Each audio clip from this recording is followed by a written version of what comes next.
have our Peter creature back. Now let's recap what happened last time, other than me petting the pigeons and Relix getting jealous. You pet them, but you didn't pet me. I can't pet you. My cursor can't reach. You didn't try hard enough. Skill issue. I'm over here. Uh-huh. I'm over here. Head nestled right up against you, and you're like, nah. Well, now everyone gets head pats. Does that make you feel better? Yay! Yes. Anyways. Last time, we fed the pigeons. Mm-hmm. We also found the big cat on campus known as La Tigre. Mm-hmm. Otherwise known as El Tigre, otherwise known as Furio Tigro. Oh yeah, and Viola is there, and everyone is scared of her. As they should be. As they should be. She does keep giving death threats, so like... She hikey does. We have more investigating to do. We do have more investigating to do. I'm just trying to remember if there's like anything else important. Phoenix said that he would turn into an actual phoenix if he kept getting given a bird seed. So true. Which now we know that's how phoenixes are made. Just feed a bird enough bird seed and they will turn. Mm-hmm. I don't think anything else important really happened yet because we're still investigating. Yeah, no, like it's not a slow burn, but it's definitely like getting to the point that it's kind of slow. Well, I guess Gumshoe tried to give Maggie a lunch, but she refused to eat it because she's in her feelings. Honestly, yes. Honestly, fair. Like, from her point of view, Gumshoe sold her out because all his testimony did was like kind of just like push her deeper into a hole, and that's not even entirely his fault. That is, that is Godot like twisting the narrative. Yeah. But also, his task was mostly just recapping the previous trial, and that did land her the guilty verdict in the first place, so, like, that's not really much he could have done.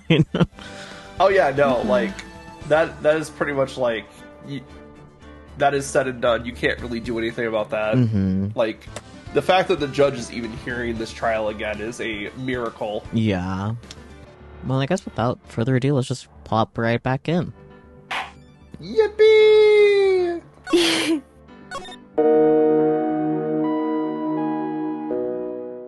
Oh my god! Wow! Oh yeah, I guess we did leave off with her. Yeah, we did leave off with Depresso. Mm-hmm. That's her. She's sad she didn't get her weenies. Yeah, yeah we don't be Depresso, have some espresso. So true. Oh, 1 second. Getting the guide up. Yeah. You had all that downtime while we were waiting for Peachy. Let's see, we are at Vendor Tender Lender. Oh, right. Actually, we are really close, I think. Yeah, okay, yeah, we're here. So I think we had to talk to Maggie, because I think we presented Gumshoe's lunchbox, and we also... Okay, we already talked about everything, so now we go to the Criminal Affairs Department. And they can find out about what was in the bottle. What was in the bottle? Yeah. January 7th, Police Station, Criminal Affairs Department.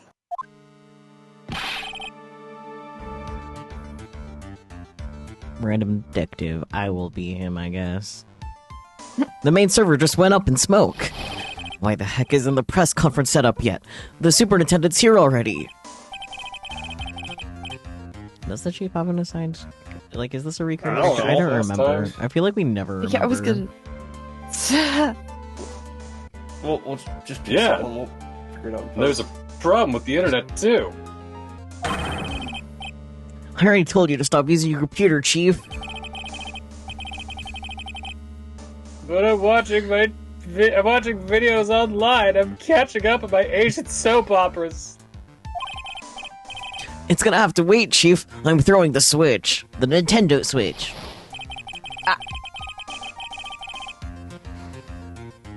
No! Just when some young guy was about to confess his son to his son's hot and trot girlfriend. Hot to trot is crazy. Another pun name here.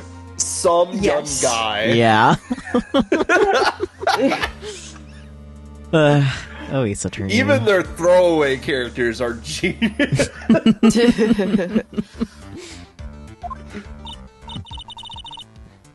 Wow, this place is really buzzing. Something must be going down. Something really big. What are you doing here, pal? Detective Gumshoe. You can't be here right now. Well, Well, too bad. yep. Too bad, too You're late. watching Chinese soap operas. A little late for that. You'll be roped into the briefing if you stay. I mean, I don't think that's necessarily a bad thing, depending on what they're briefing about. I was gonna say, like, Mhm. first of all, they're not even working on our case. Like, Gumshoe's working on the case by himself at this point. True. Huh? We've got big problems here today. Why? What's going on? I'm sure. Why do you look so happy about that? I know, right? Now you're angry about it. It's a virus! A virus! Oh no, no one was masking. COVID is still ongoing. No! A virus? There's a virus ripping through the precinct's computer system. I don't think a vaccine can help with that kind. I really need to ask you some questions. Tenderlender computer viruses. Okay, Tenderlender. Okay. Yeah, Wow. Tender Lender. Alright. Okay, I'm only gonna say this once, so listen up. Unless we get a bad take, then we're gonna do it 3 more times. Oh boy. God damn it. Yes! No matter how poor you get, never borrow money from a place like this, you hear? Yeah, government programs exist. Use them if you can.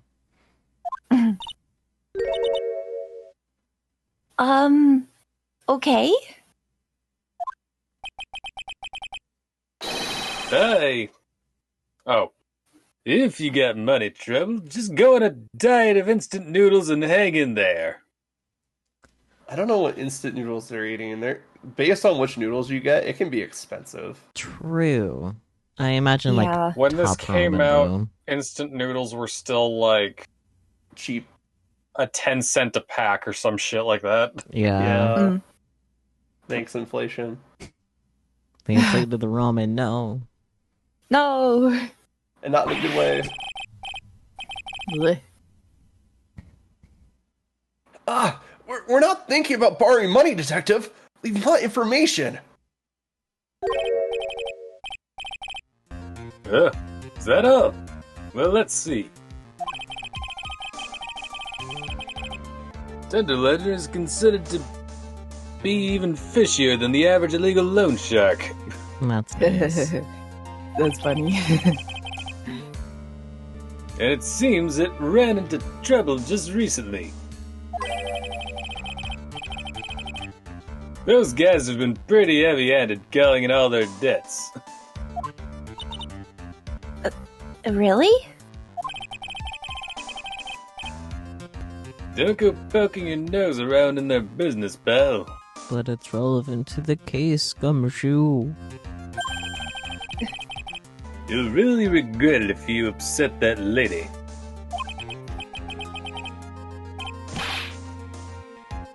Alright, I get the picture. Hey, wait a minute. What did you just say? That lady? Oh, who's this lady he's talking about, Nick? Better find out what the story with this lady. Got it. Computer viruses, I suppose. That's the lady.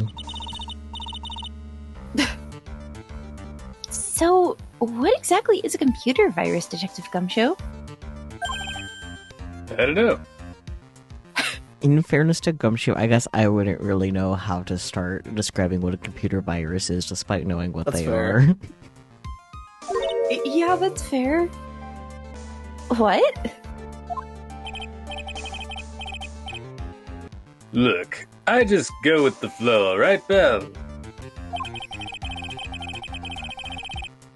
Here I thought detectives were supposed to be somewhat knowledgeable. He is, just not about that. Yeah, about cheap ramen.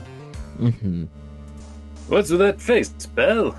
You think you know what a virus is? Well, Nick, do you? I know who knows what a computer virus is, but it's kind of dead.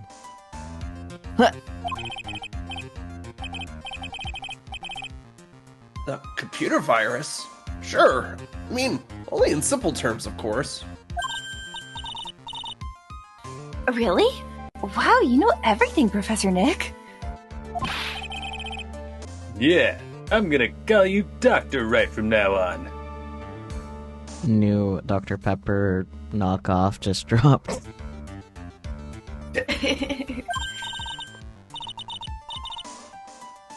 Hey, that sounds pretty cool. Don't you agree, Dr. Wright? Why do I get the feeling they're making fun of me? Because they are. Okay, fine. I'm no expert, but I can at least explain the basics to the two of you. What is a virus? Is this a virus? Maybe. A virus is a program that gets inside a computer and causes damage. Damage?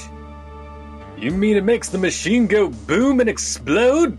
I mean, I guess some. I wish. I think some viruses can, like, overwork your computer to the point of that, but Yeah, but that's like the people that really know what they're doing. yeah.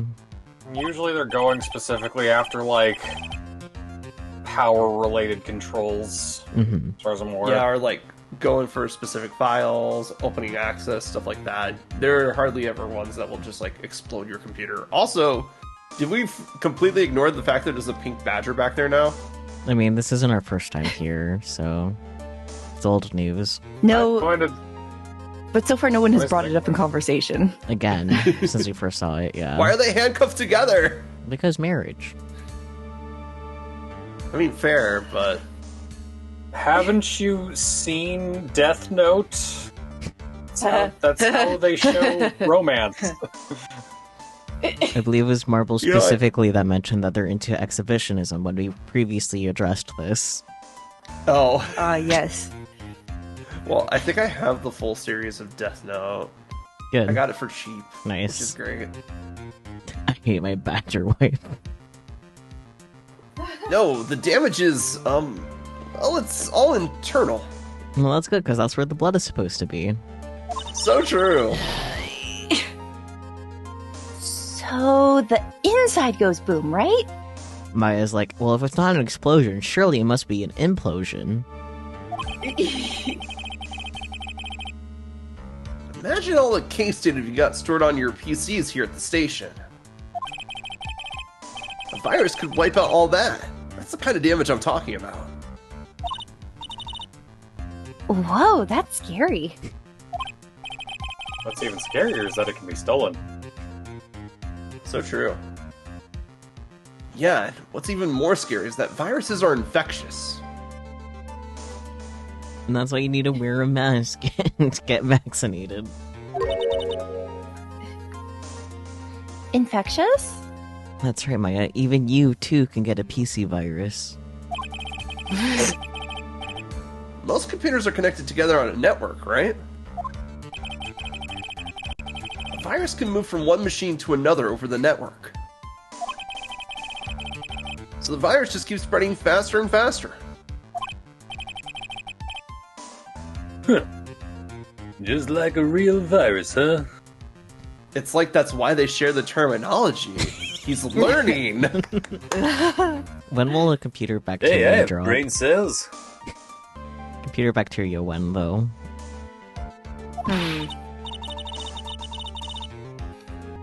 But Nick, Why would anyone want to make a program like that? Because they're assholes.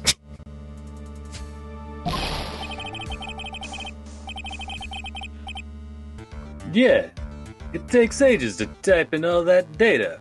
Why would you want to destroy it, pal? These two lack imagination. You ask that until you return to Comrade Gumshoe periodically, True. and then you fully understand it. Yeah. He has his moments. Look, sometimes he has the anarchist tendencies, and it's fine. Yeah. No, people don't infect their own machines. They send the virus to someone else's. I mean, I guess technically you can affect your own machine by accidentally downloading the virus, Yeah. but that's not quite Or by, the same. like, accidentally activating the virus that you made. Yeah. Imagine. I'm sure it's happened before. I'm sure it Oh, has had absolutely. to, yeah. You don't do that on your home machine, that's what I'm saying. Mm-hmm. Yeah. What? That's horrible. Oh, I get it. It's like he's sneezing on Mr. Godot so he catches a cold. Kind Very of? specific. Wait until he learns why it's called a bug. So true. Right. Then he wouldn't be able to turn up in court because he'd be too sick. You really shouldn't do stuff like that, Nick. It's wrong. Says the one who's most likely to actually do something like that, though. Exactly. Who? What? When and why did the conversation jump to talking about me? Anyway, that's what a computer virus is. A bad program that causes damage. Oh, you see, Phoenix, your little friend there is kind of little shit the gremlin. And all the different viruses have names, right? I kind of feel like I've heard the name of the virus we got somewhere before. You're a cop. You're supposed to catch.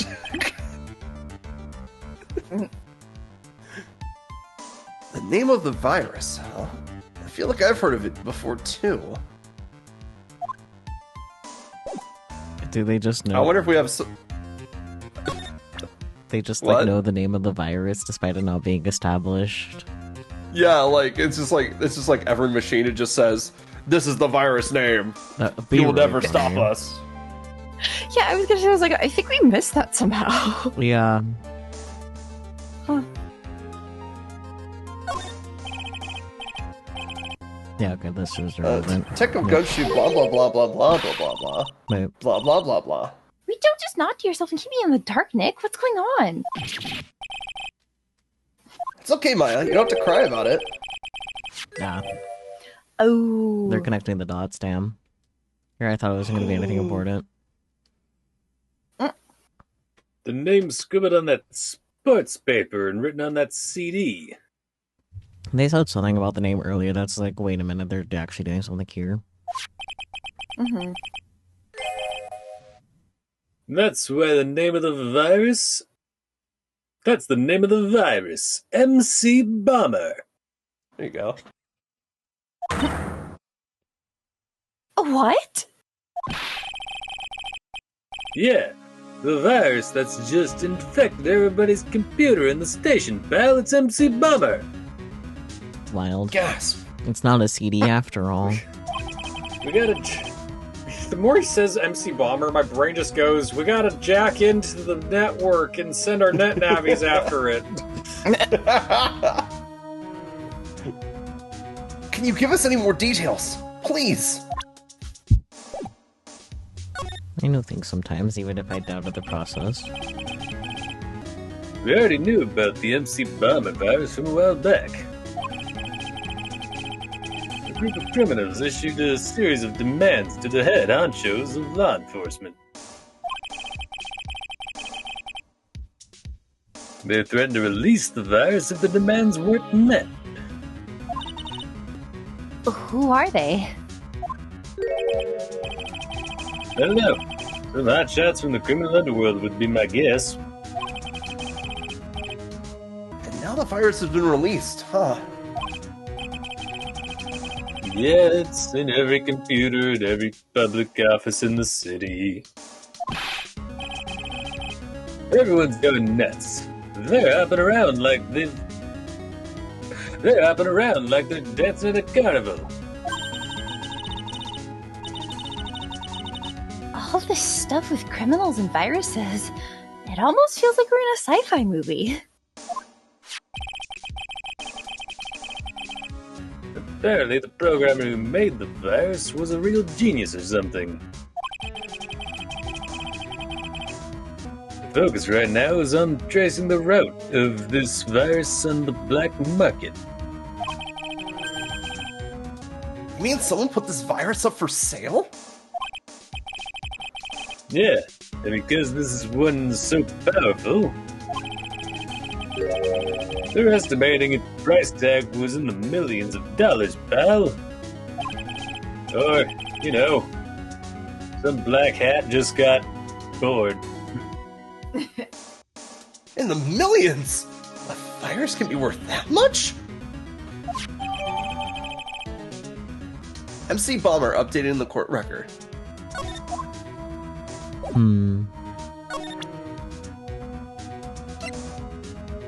Can we look up a little?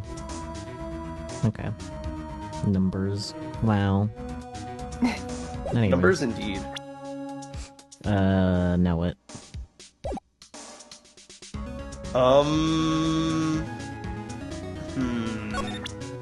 Yeah, we don't have the little gray bottle, so we can't. Let's see. You already gave him the MC Bomber. We already learned about MC Bomber. And there was one other thing we had to give him.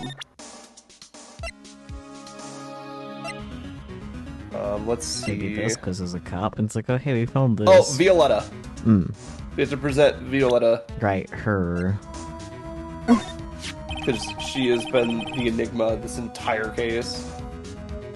That's the girl who works over at Tenderlender. She's got that kawaii thing going on. The fuck are you on? You wanna stay away from her, okay? I mean it. She does look kind of unforgiving, doesn't she? That should be the least of your worries, pal. She lit my car on fire. Oh, I mean, what's that supposed to mean? What could be worse?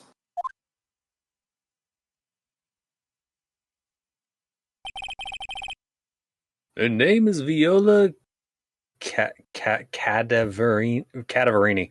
Her name's Viola Cadaverini. She's the only granddaughter of Bruto Cadaverini. Bruto Cadaverini? Do you know who that is, Nick? Because, you know, Phoenix knows everyone. Never heard of him. Bro's got them seagull brows. Bruno Cadaverini's the boss of the Cadaverini family. Cadaverinis. That's one scary sounding name. We can't touch them. They're way too powerful for the police. That's troublesome. But you're thinking of taking them on, aren't you? No, I don't remember ever saying I was going to. I better get some more info out of Gumshoe about this family. Man. Yeah, better not, pal. Those guys are going to light your office on fire. Yeah. My office? I like my office! I'm not sure if I really want to get involved in this, but who are the Cadaverinis?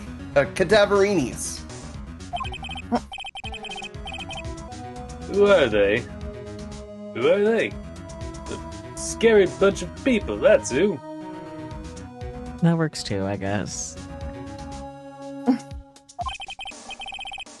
You're a cop and you're scared? What's that about? Yakuza. Thumbs up. Yakuza! Trust me, it doesn't matter if you're a kid or a cop. These guys are scary. They've got some serious clout in the criminal underworld. Yeah, so literally, And also, you know, people in political office. yeah, literally just Yakuza. We can't touch them. They've got too much moolah. That's one way to say that they bought the police. Moolah. As in,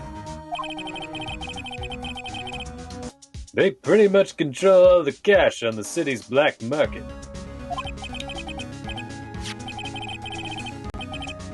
the black market, huh? And that includes tender lender, I take it? Black market in red text.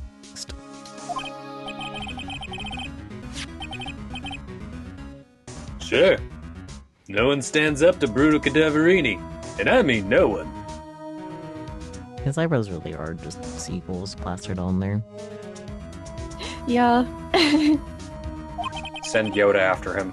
He wants revenge. Oh dear. Interesting. So, Viola's the granddaughter of some mafia boss then? Yeah. And everyone knows how much Bruno loves his little girl. She means everything to him. I ain't touching that. So, how did she end up at tender lender? I don't know, pal. But I heard she and the boss of Tenderlander are pretty tight. I mean, they're married, so. They're not married, but go off, King. Yeah. Didn't someone say they were married? No? Oh, we said that the Oh, I thought Badgers so. were married. No. I thought someone said Tigre and the girl, like, specifically one of those two. Fucking. They have different last names. And you can get married. Does and not that change matter your- in Japan? Not necessarily. For taxes. Probably. Mm-hmm. I mean, it doesn't matter for taxes here. Well, okay, it does now. It used to I not. was gonna say. So their relationship is that it's been stated that they're close, but based on how Tiger reacts around her, that may or may not be true. I mean, Skullbloke says that she said they're lovers, so that's probably. I know she's in love with him. I'm not so sure if he's in love with her or if he's just going along with it because he's terrified of her. I think it's mostly that, even though. I think it's the second one. Yeah, like despite him calling her cute, like that's just a coping mechanism. Yeah. That's very much like, oh, yeah, you're cute. It's, yeah. Yeah, she's so cute, I You know. can't defy her. Totally not because she will kill me in an instant and no one will find the body. Yeah, Yep. exactly. Like, it's like, I know who I your mean- parents are. I know they could destroy me in less than a second. And not in the fun way. And not in the fun way. It's hard to tell. He just seemed bashful around her to me. That's fair. He was Yeah. sweating. Dude seemed terrified to me. Listen. You may not understand the feeling of brain shut down cause girl pretty. But sometimes brain shut down and palms are sweaty, knees weak, arms are heavy. Vomit on a sweater already cause girl pretty, damn it. I hope someone clips that. But yeah, they have not been, quote unquote, like, was it officiated? Yeah. No. Was it? Okay. I don't know the fucking word. You said the right word, that's why no one's provided an alternative word for you. Yay! I'm smart sometimes. Only sometimes. Yeah. Tight? That's what it said in the file I read related to Maggie's case. I feel like we need that file if they're already connected to the case beyond what we know. Yeah. Sounds like a pretty important clue. I can't believe it! I almost forgot the most important thing. And that is? You know, the lunchbox. How did everything go? Oh. The lunchbox? You remember the weenies? I love that that's how she put it. Yeah. The importance. Weenies. The weenies. You know. I hate weenies. Oh, yeah. Those weenies. I can't handle them just continuing to say weenies, I'll be perfectly honest.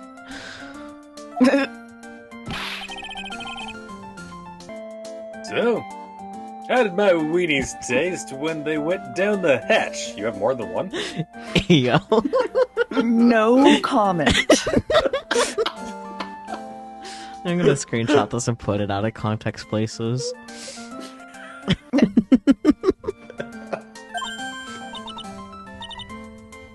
Huh? Well, it was delicious. Yeah? That's what you said? Really? I mean, it's definitely what a she said, but not. Well, Don't worry about it. Sorry. I mean, perishes. do we even need a retake for that one? That was kind of perfect. Yeah, no, like, he was interrupting her, so. True. Don't worry about it, pal.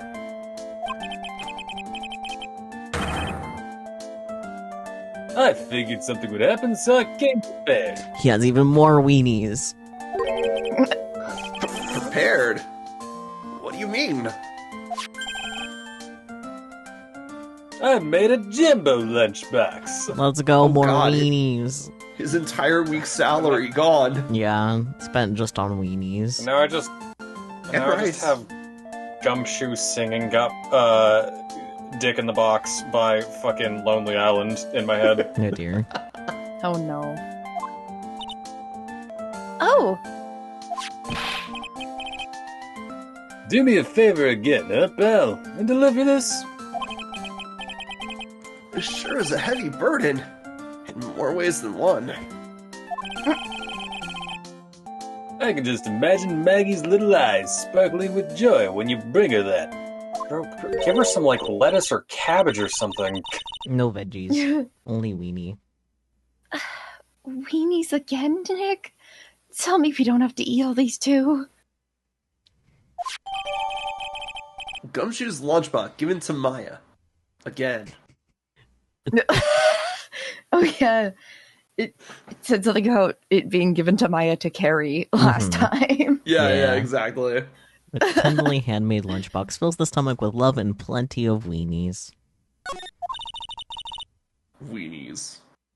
I really can't eat anymore. Well, no one's saying you have Too to bad. eat it right away. If you're going to eat it, like, come on. Too bad. This is lunch. We have to make rent. She already This is had dinner. lunch, yeah. This is dinner and breakfast. Mhm. We need to make rent, Maya. Yeah.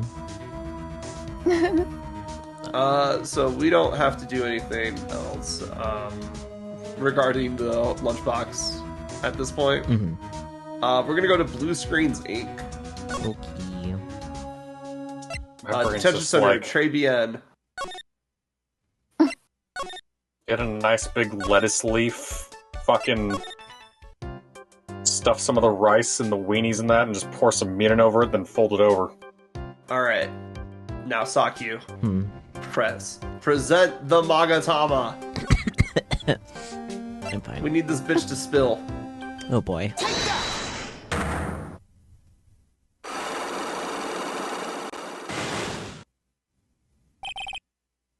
Glenn's troubles. So, how about you tell me what kind of trouble Mr. Elg was in? I'm sorry, sir, but we don't deal with troubleshooting here. You're a tech company. I guess that's... Yeah, what do you mean you don't deal with troubleshooting? Yeah, wait a minute. Yeah. But something that I did definitely observe while I was video editing is that like her little like tech talking sound effect thing goes a lot faster than everyone else's. So I think maybe the implication is she's speaking faster than everyone else. Probably because Oh. she's a supercomputer. Yeah. So Oh. perhaps that's a new direction to take reading her going forward as well. Because you've been otherwise reading her slowly. It's like, wait a minute, that doesn't line up. Yeah, because I'm kind of trying to do like a Siri, Alexa, Google Home kind of like automated female voice kind of thing. Which is fair. Just But- do it fast. Exactly. Yeah. Okay. Oh. I'm sorry, sir, but we don't deal with. Oh, I see. Mm. Yes, very, very fast. Hmm. Perhaps you'd like to speak to someone in customer service. Yeah. What's she talking about? I get her, but guess I better just take a shot and see where it gets me. Miss Basil, let me ask you something. Did Mr. Elk's trouble have something to do with this? You gotta ask it in the form of a poem. So true. And or bring up your fake dead grandmother. Oh dear. I think we have to present both of them, but it's saying victims' lottery tickets first. So, Okay. so that way we don't accidentally explode ourselves. Yeah, let's not do that. Not today. Maybe For later. any viewers who do not understand the context of that, I'm just talking about ways to fuck with AI Ah, and getting them to tell you things that they're not supposed to. I see. I see. Right. So true, though. That, like, it's very easy to get around. What is that? A lottery ticket. There were a ton of these on the victim's table at the scene of the crime. And what is the relevance of that? The victim, Mr. Glenn Elk, had a gambling habit, didn't he? I don't think that's a logical conclusion based on the facts. Everyone dreams of being rich. Even I listen to Millionaire Radio. She's right. That was a bit weak on its own. Mr. Elk's gambling wasn't restricted to the lottery, was it? To be honest, Horse racing. Horse. Racing. I think the horse racing one is enough evidence by itself since there's over 500 of them. Yeah. But I digress.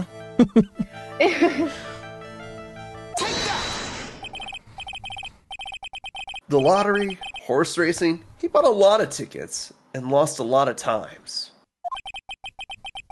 That's gotta have hurt his wallet pretty bad, don't you think? Oh man, she's sweating. Oh no, she's leaking oil. Maybe bad enough to be the cause of some pretty serious trouble, perhaps? No! You are right. Glenn did have a gambling habit. You good people must not follow his example, do you understand? Trust me, if I wanted to, I don't exactly have the money to buy any. Mood. But if you win, there's no problem, is there? Statistically speaking, odds are very low that that would work out, Miss Basil. Mm-hmm. And Glenn had a winning ticket, didn't he? For $500,000?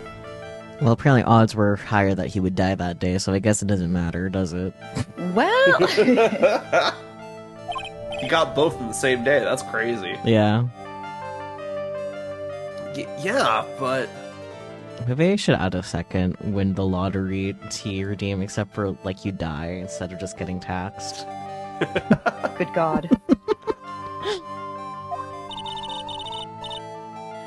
It's hard to imagine how he could have been in trouble then, isn't it? It's sure that Mr. Elk won $500,000 in the end. But that was his first stroke of good luck. He was in deep trouble before that. Deep trouble? What do you mean? Mr. Elk's real problem was with someone or something more terrifying and ferocious. Do we present a person? Yeah. I mean, someone or something more terrifying and ferocious, usually that implies we're going to show a person. Fair enough. Her or Tiger? Tiger. Okay. Because she works at Tenderlender, but she's not like the person running it. Yeah, but this is also Ace Attorney. Things be stupid sometimes. Yeah.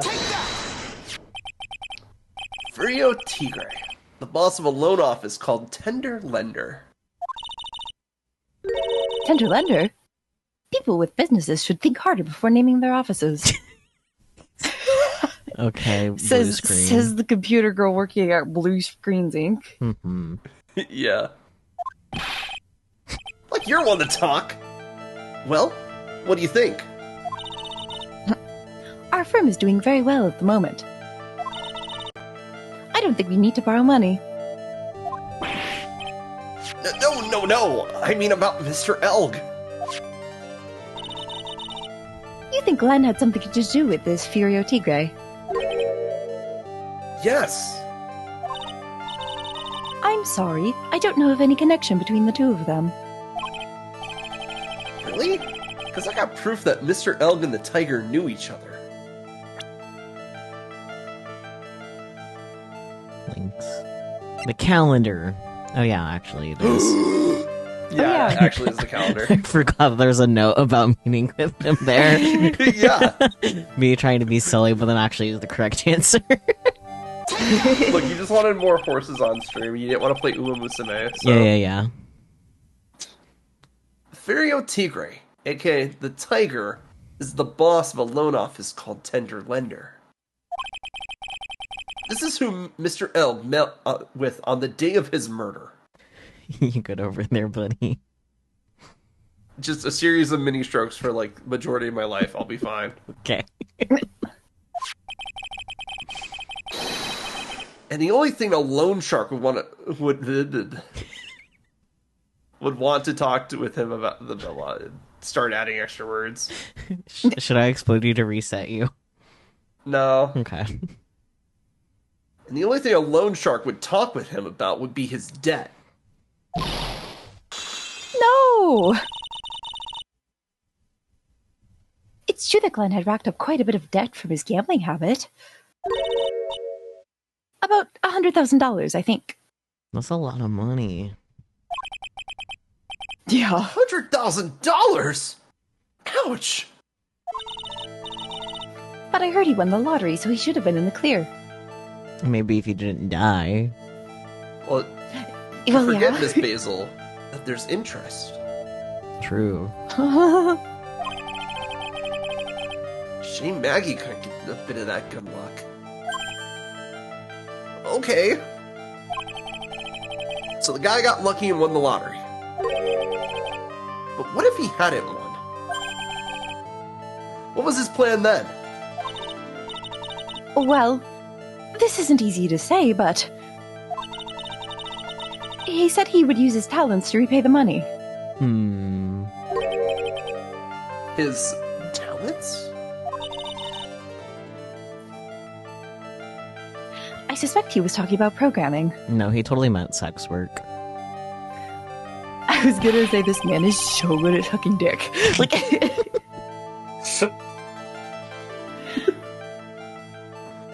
What computer program is worth $100,000? I wonder if we heard about something like that earlier. perhaps you good people should leave so I can get back to my work. I'm so close to cracking her. Hey, get consent first, Phoenix. Egg. The program in question, was it by any chance this? There it is. Weenies! Yeah, the weenies. Some program. Well, this is it, isn't it? This is the virus that's infecting computers worldwide as we speak. MC Bomber! No!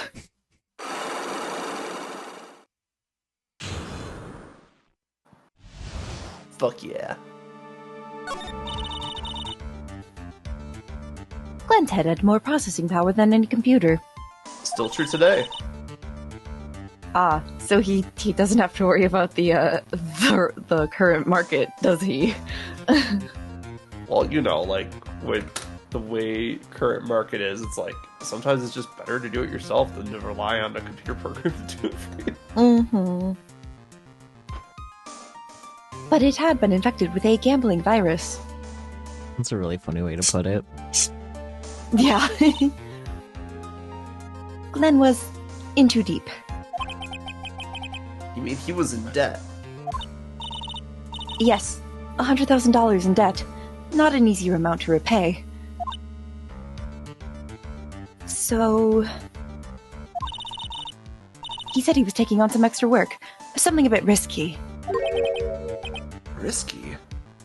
Like fishnets and high heels? Is that what we're talking about? No, that's risque. However, Oh, you're close. It's French. That's what got me confused. Mr. Armstrong! He would. He's wearing the fishnets and the heels? Yeah, he would. He would. Today Risky. I will la slay. So true, though. Risky? How? Maybe he was going to become a waitress at Trepian? Glad that Maya's on the idea. same page as us. That's close. Yeah. Where do you come up with these ideas? Phoenix would not be happy with any of our ideas instead. Nope.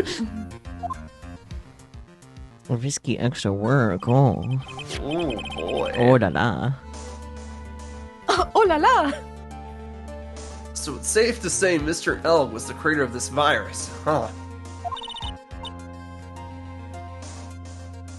The MC Bomber virus? Yes. It was a work of genius. In a bad sort of way, of course, but still genius.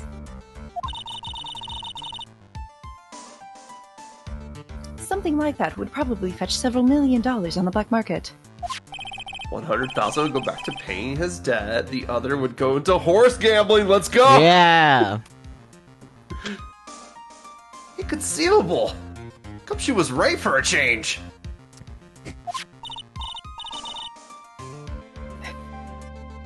This date, December 3rd, that is marked on his calendar. That was his deadline for repaying his debts.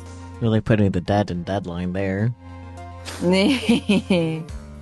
As dumb. MC Bomber updating the court record. I guess we won't be needing the horse racing tickets anymore. Humph. Humph! I was gonna say, did he put them back? I mean, this is where they belong. True. Glenn Elg's losing horse racing tickets thrown back on the floor.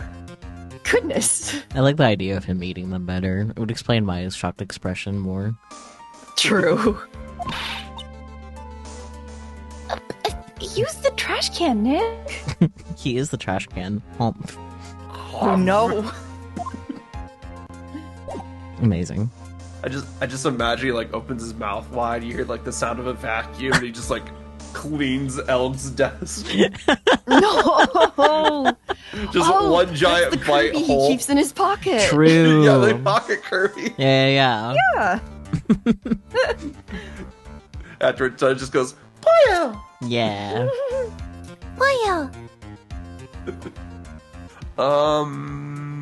Tender Lender.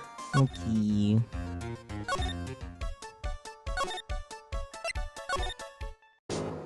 Burbs.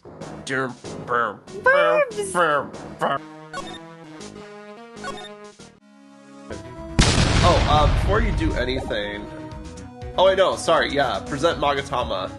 And then there's a funny thing we can do right at the start here that will probably hurt you, but it's fine, because it's going to be hilarious. Okay, I'll trust your word. Should we save first? That's fine. No, we're fine. You can take damage, and if you clear the section, you get the health back anyway. The head bandage. You said that bandage around your head was from an operation? Ellipsis. You also said you suffered a fatal injury to the head, correct?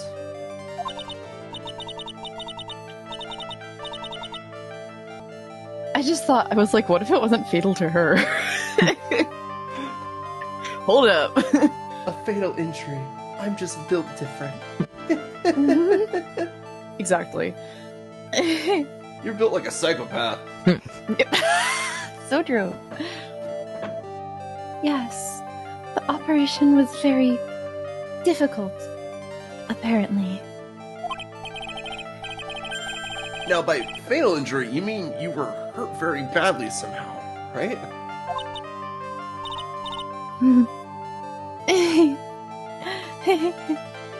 Please don't laugh. Did the injury in question have something to do with this? And present the attorney's badge at this point. I see. Well? Donuts? Sure. Huh? I baked them myself. Homemade donuts. Have one. No, what's inside? Needles. Jam and... I am sorry, but I didn't quite catch that.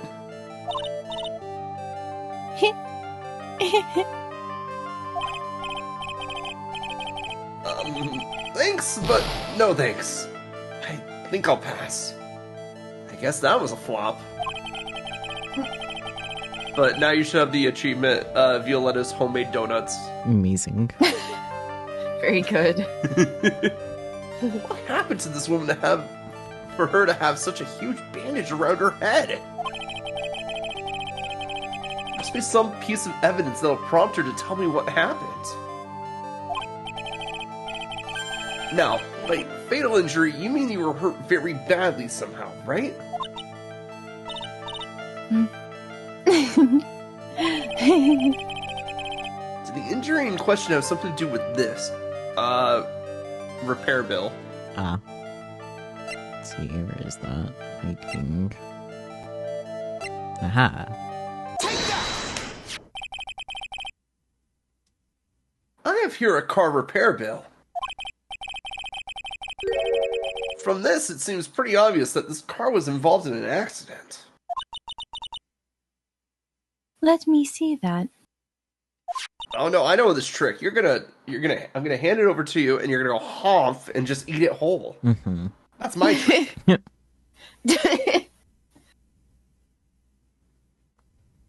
Ellipsis. This bill is made out to the cadaverinis. Yes, it is. I don't think I ever introduced myself.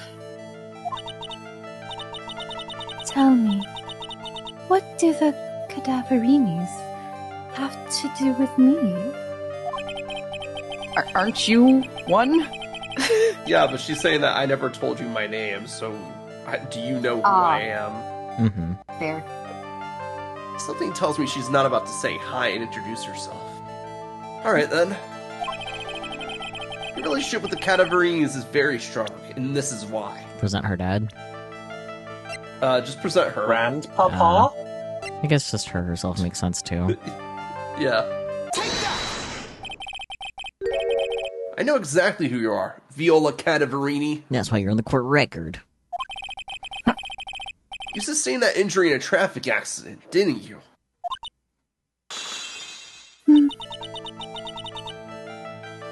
It happened about 4 months ago. That's surprisingly recent. I was driving in one of our family's cars when someone pulled out in front of me. Nope.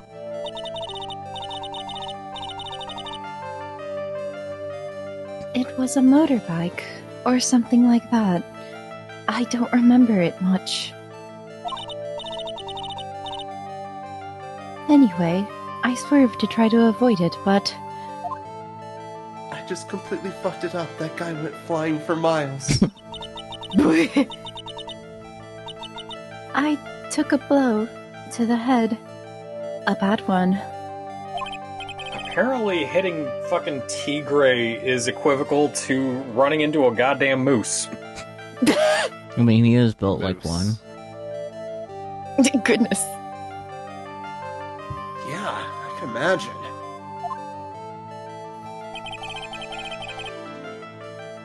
So what happened to the person on the bike? I'm guessing they didn't get away with injuring the Viola Cadaverini, right? I don't know what happened to them. Well, we do, because we saw the flashback. They ran away, or so I heard. Damn, a hit and run. I know, right? Ran away? If they'd stayed, I'd have...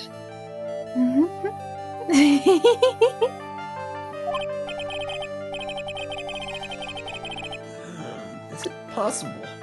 Could the person who committed the hit and run have been... Obviously, it was Godot.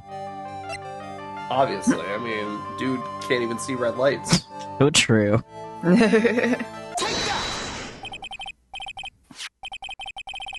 It was this man, wasn't it? He was the cause of your accident. I can't believe Godot would do that.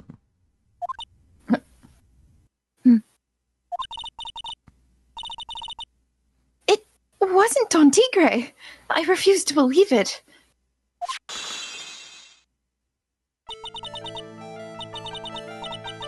We collided.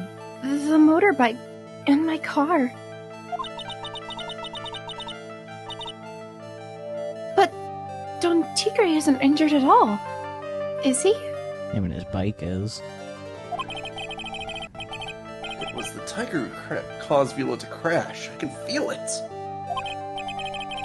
Plus, one of her locks just broke, so she must have suspected it was him too. I'm sorry, Miss Cadaverini. I have proof that the tiger was involved in a traffic accident on his bike. Scooter. Yeah, it's gonna be like the bike itself.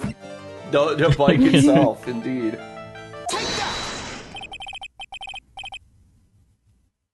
It's not exactly a motorbike, but... Mr. Tigre rides around on a scooter, doesn't he? Notice that the front wheel guard is badly damaged.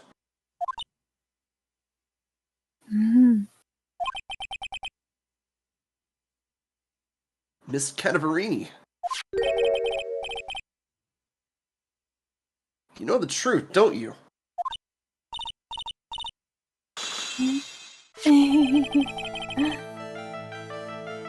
This repair bill was paid by Furio Tigre. Cadaverinis have known for ages who caused the accident, haven't they?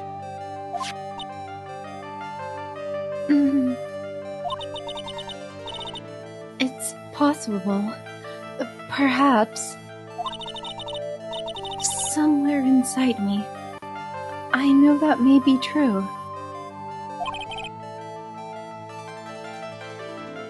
I knew it. But Don Tigre still saved my life.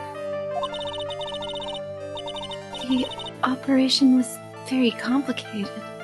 It was very, very expensive. How much are we talking?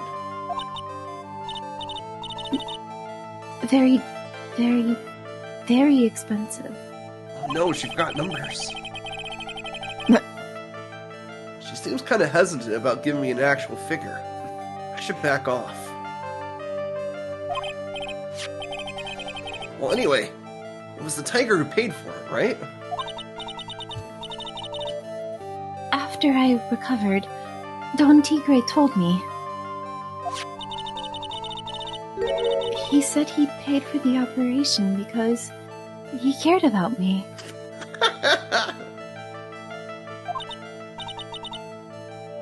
I believe him. Really? But do you honestly believe that to be true? A ellipsis. I mean, who would do you want to know what I think? I think the reason he paid for the operation wasn't because of you, but someone else. This guy? Yeah. Take that fucker. Perhaps I shouldn't be saying this, but your grandfather, Bruto Cadaverini, controls a lot of dubious cash, right? You are his beloved pride and joy.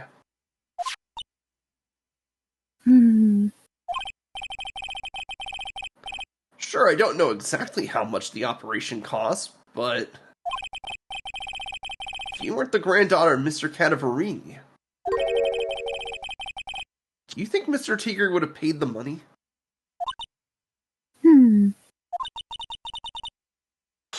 $1 million.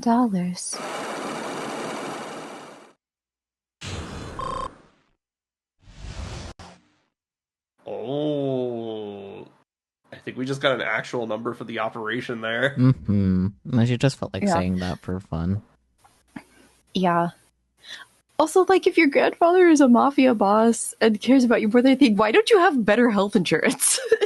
So true. Like, Because miracle. I Also, don't know. why did, if he has like all this, he couldn't use the dubious cash because then it would leave a paper trail. I see. True. hmm. Well, anyways. 4 months ago, I was in a traffic accident. That's why I needed the operation. When I woke up, they told me it was nothing serious. A simple procedure. X'd out. Right? Oh, really? I guess she was recovered in 4 months. It couldn't have been too big. They said the operation cost $1 million. Sounds a little bit more than simple procedure. Yeah. Literally. Like, even if it was $1 million yen instead of, like, American dollars, that's... It's a bit. $1 million bucks? You look like you were 250 though. Oof.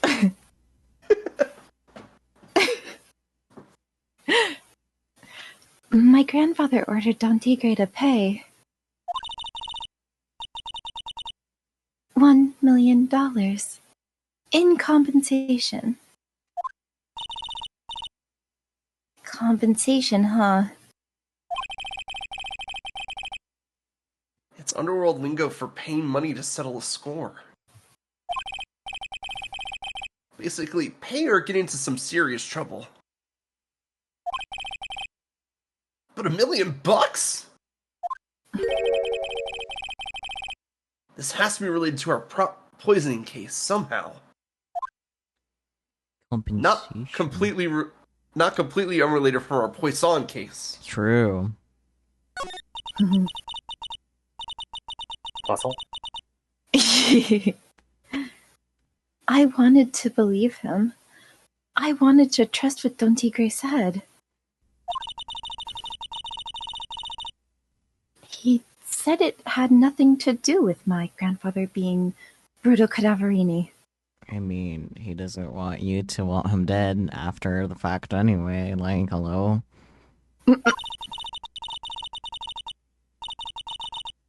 I wanted to believe he helped me because he cared about me, not about my grandfather.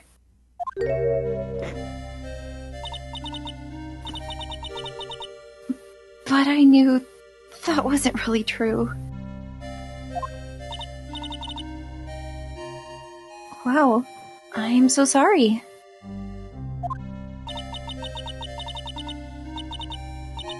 What he did to get the money was evil.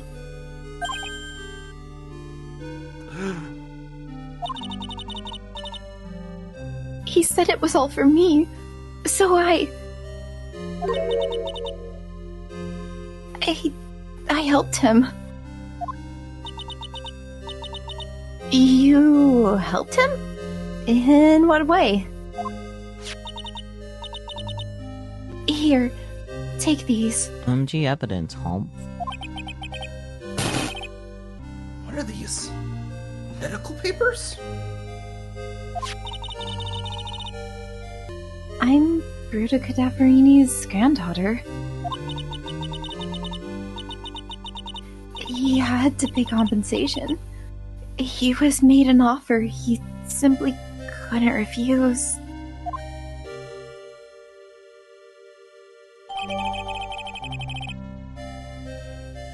So I don't think it gets brought up much after this, but I do honestly believe Viola cares for Tigray. I don't think Tigray cares for her Yeah. in the way that she wants him to. Yeah. Mm-hmm. Viola's medical papers added to the court record. A $1 million bill for cranial surgery. Payment was due last year. He's a little late on that, isn't he? Wow, I feel so bad for Viola. It's inexcusable. Huh? There are two things that I consider inexcusable. Poisoning and betrayal. Only a coward would hurt people using either of these tactics.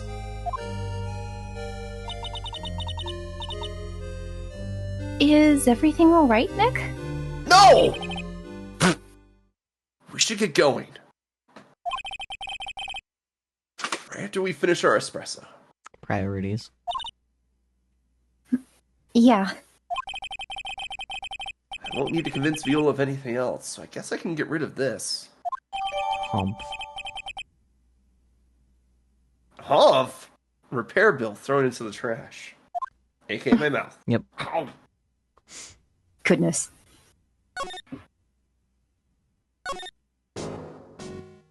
Pigeons.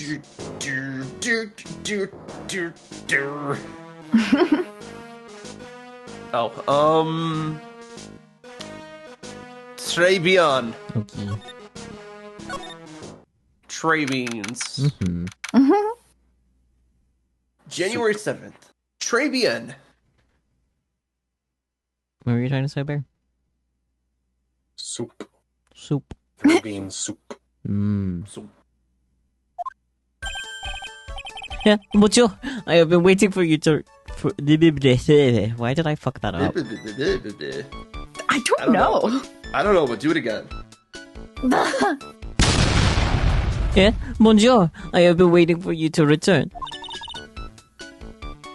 Mr. Armstrong.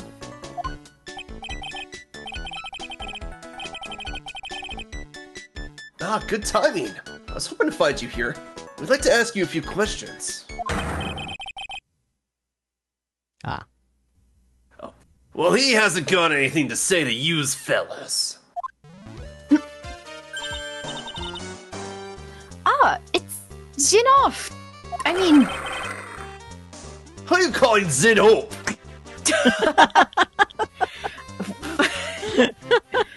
dang, I kind of wish I'd went with that pronunciation. That's funnier. Yeah. Oh, Maya has been yelled into oblivion Mm-hmm. and then disappeared. Come out from under the table already, Maya. Okay, hand it over. What? You just want to play games with me? I don't recommend that. The medical papers. Now. Hump.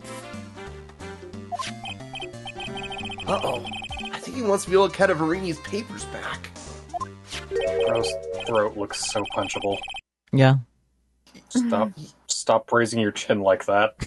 I know. You mean this? The $1 million medical papers? Play dumb, Phoenix. Play dumb. Phoenix. At least literally actually shove it in your mouth at this point, because that would be a much better Yeah. response.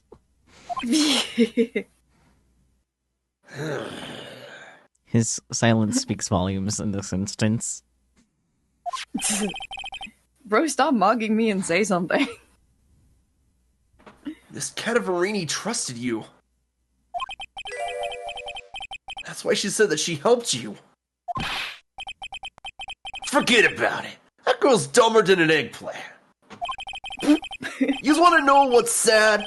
I'll tell you what's sad. And it ain't only her face. Damn. Wow.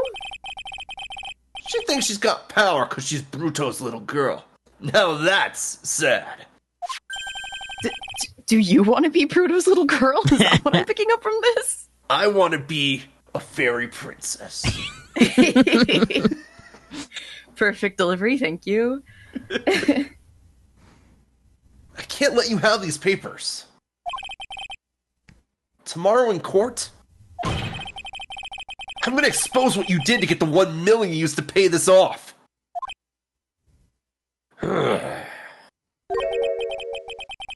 Are you crazy or something? Yes. I don't care if you want to give it to me or not. There's 2 of us here. You got that? 2.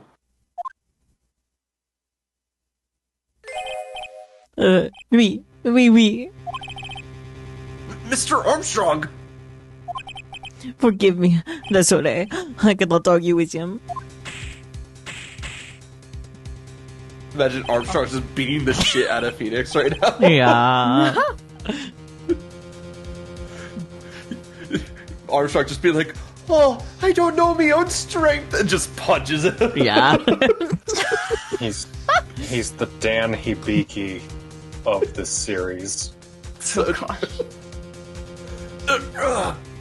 that really hurt. I guess it's not called Armstrong for nothing. So true. True. Is that all you's got? I'll be taking those papers now. Armstrong, get that lighter. Wait. Don't take it too hard. Phoenix Wright. That was so stupid. I shouldn't have let my guard down. Yeah, Phoenix being self-aware for once. Hmm.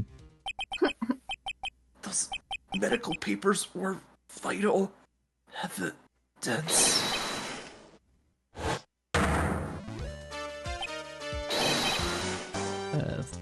There was a hold it, pal. Bear, you missed a hold it, pal. Hold it, pal. Detective Gumshoe? Detective? You think you're gonna stop me, Copper? Beat it! Rawr! Whoa. Come on, Gumshoe, keep it together. You guys, get out of here. Leave this guy to me. But...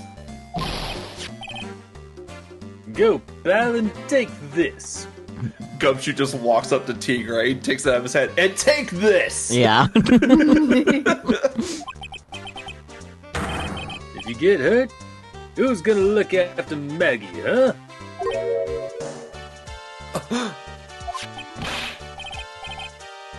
Alright. Thanks, Gumshoe. Wait, Nick, don't leave me behind. Wait, has Maya she been tries under to the go. table this whole time? Yeah. Imagine she tries to leave, like jostling the table towards the door. Perfect. I'll get even with that guy tomorrow. In court. Tender Lender is going down. To be continued. Potentially immediately. Yeah. It's only almost 1 a.m. here. Yeah. Ugh. Let me see how long the trial is actually. Yeah. Let's go. So bop. Okay, it's a 2-parter. So we could find a good spot to stop in part 1. Or yeah, we're definitely not getting through part 1. But it's definitely a 2-parter if we want to try and get through like most of it, or at least a good chunk of part 1 today, and then next week is like the rest of part 1 and part 2. Okay. Yeah, it looks like it's going to be a lot of me and Saki at the beginning anyway, so... That's how trials go. Well, the judge, though. Yep. Oh yeah, the judge. Mm-hmm. Juge. January 8th, 9:46 a.m. District Court Defendant Lobby number 1. Good morning, Mr. Wright. Good morning, Maggie. Want some weenies? So, what do you think is going to happen today, sir? Shenanigans. Absolutely. Yesterday's session didn't go so well and ended on a giant mystery. That's true. We still haven't solved a single part of it yet. Better not say that out loud, though. Are you okay, Nick? Huh? Oh, yeah, of course. Just, old age. I saw that little flash of doubt in your eyes. That was my niece. Hello. No, that wasn't doubt. That was, determination. Sure, man. Kara, that you?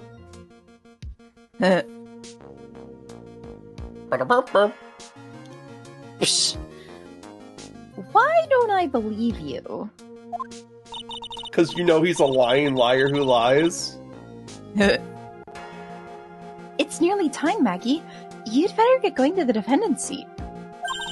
Like, he might be able to pull the wool over our new client's eyes, but this is someone we've defended before. Mm-hmm. Yeah.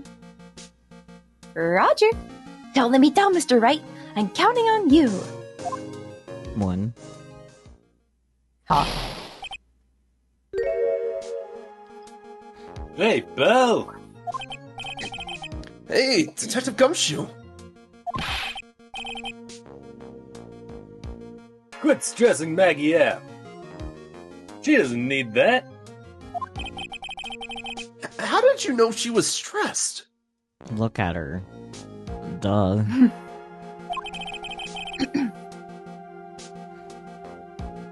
I was watching through the doorway. Also, I might look at her longingly from time to time.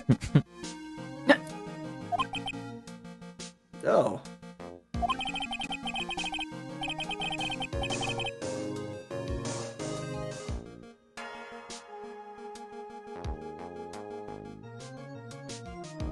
You look like you lost the case already. Show a bit of confidence, will you, pal?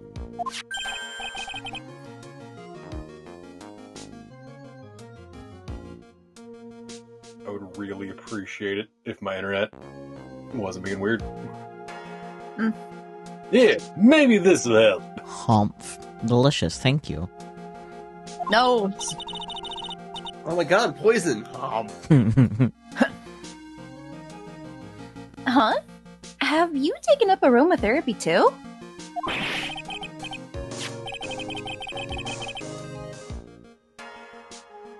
Not in a million years, pal. Don't tell me that you don't remember this thing.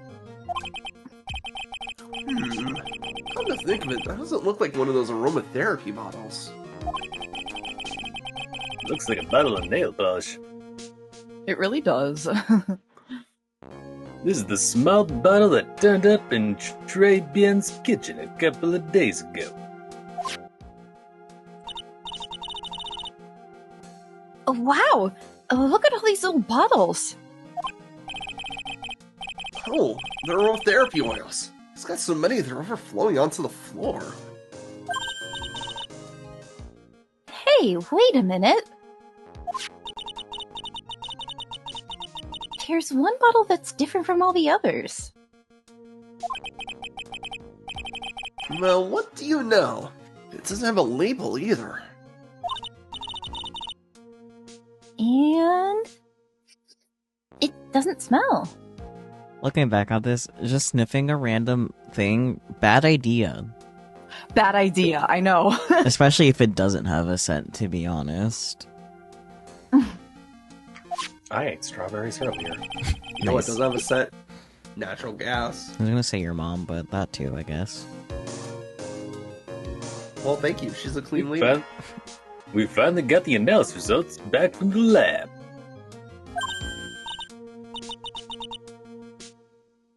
So, what is it? Is it the poison? Dun dun. The chest with the pills has the pellet with the poison. I'm afraid not, pal. It's medication. Is it perhaps ear medication? Maybe. Medication? Yeah, there is. Topical use only, apparently.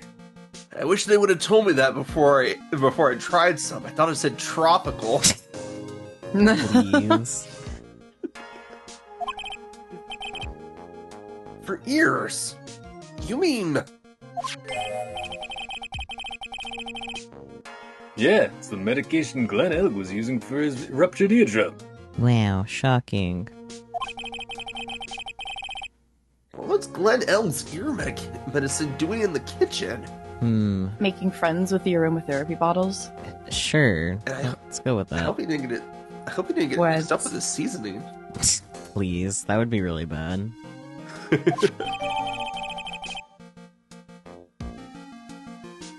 Small bottle refiled into the court record. The victim's ear medicine found covered in unidentified fingerprints in the kitchen. Oh my. Oh la la. Yeah, even. unidentified fingerprints. No! What about the unidentified fingerprints? Anything on that? Someone screwed up, so they only had time to analyze the contents of the bottle.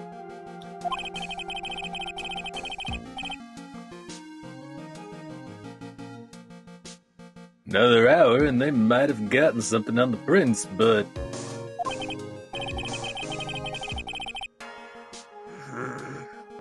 That's going to weaken its impact as a piece of evidence. Just a little.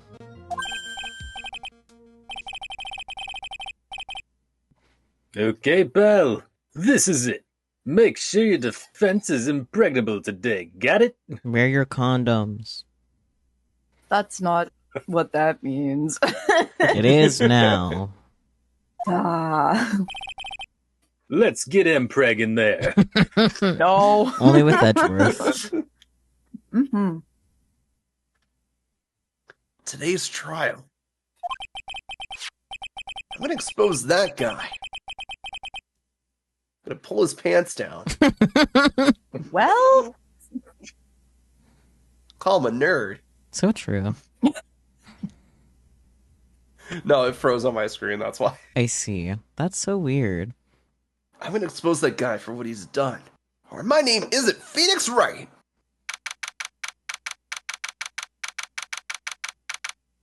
January 8th, 10 a.m. District Court. Courtroom number 4.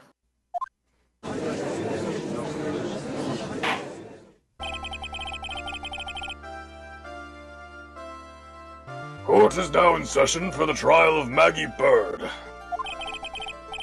The fence is ready, Your Honor. Ready and waiting as always, Your Honor. Very good. Then we'll get underway at once. Very bad, Mr. Kudo. Yesterday, we heard the testimony of Mr. Victor Kudo.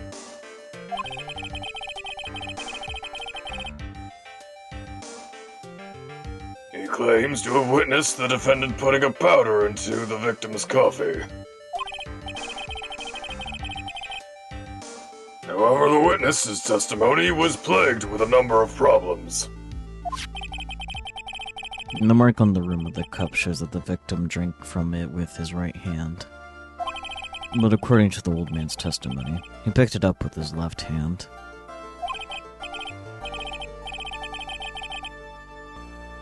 Thank you, Mr. Godot. Furthermore, according to the witness's account, the victim was listening to the radio with an earpiece in his left ear.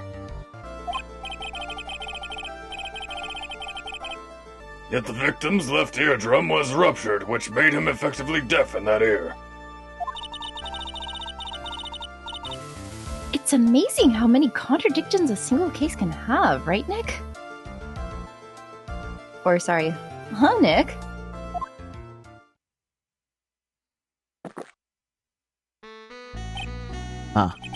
Allow me to enlighten you, Your Honor. The world, you see, keeps turning, and we must turn with it. You've lost. Oh, fuck that. Okay, that is where it stopped. Okay, it stopped at Mr. God. So, like, I wasn't sure if that was going to be the last word or not. Fair. Fair enough. You lost me already, Mr. God. Fuck! Oh no. Oh, Bear, no. you're great. Don't ever change. Yeah. You lost me already, Mr. Godot. Don't let the mysteries of yesterday mystify you today. Only losers think like that. You gotta change with the times. That's one of my rules. Are you implying that you've resolved these contradictions? You know the answers to these riddles?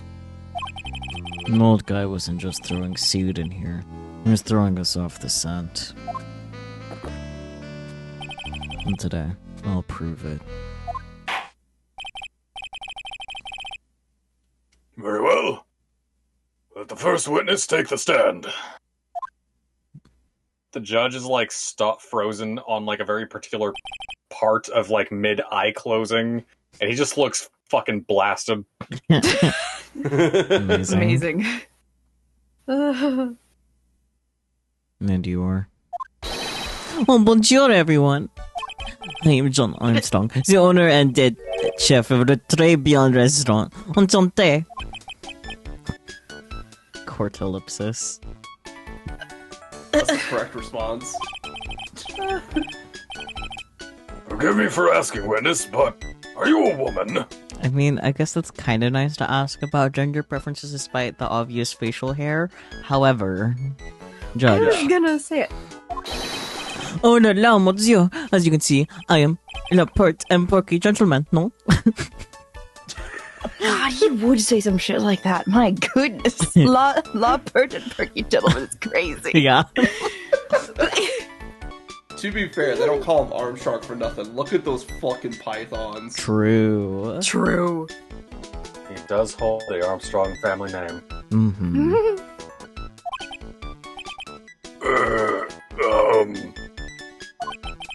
On the day of the incident, you were in Stray Beyond's kitchen. Isn't that right? It was you, monsieur. Oh. You have to pee. Everything feels right. He's like, I need another coffee for that one. He's like, I'm gonna need more caffeine to deal with this. Mm-hmm. Yeah. Discord mod could tell. Oh no. Oh no. Huh. Wow, he's totally unfazed. Doesn't anything intimidate this guy? He's not homophobic, it's fine. Yeah. He's like, I don't swing that way, but I'm not gonna diss the compliment. Yeah, a compliment's a compliment, right? Very well. Your testimony, please, witness. Please tell the court what happened that day at Très Bien. Me. Volontiers, right? Volontiers. Yeah, volontiers. Ah, très bien. Witness testimony, wow. What did all The happen? beans. I'm going to eat you whole. Aw, me eat you whole too, Sakyu. What did all happen is there was just 2 customers in my restaurant. I remember I was experimenting with some new art deco that day. Like having a large mirror between the tables, for example. Maybe. Perhaps that is what the old man was looking at. That makes too The much old sense, man? actually. Mm-hmm. That he was experimenting with mirrors, and then before the cops showed up, he swapped out the mirrors for the regular divider. True, but like it would make sense for why the old man would get confused, though. For Oh yeah, no, Mhm. like it's if we're taking it as it is, Mhm. plausible. yeah, That also means he fucked with the crime scene. Yeah, it also means that he tampered with the crime scene. I mean, I already knew that because he took a lotto ticket, even if it was the wrong one. So true. Look up the earpiece and the glasses. He would have seen everything in reverse, no?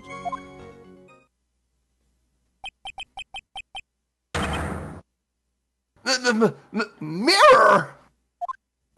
Miroir! Sí, un gran mira. La most enormous mira. His ass is just posed out. Oh my god.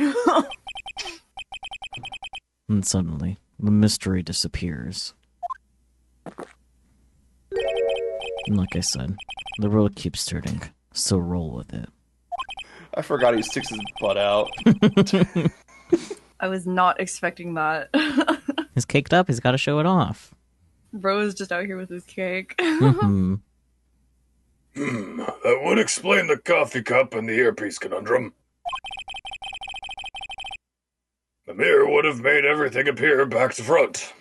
What the heck?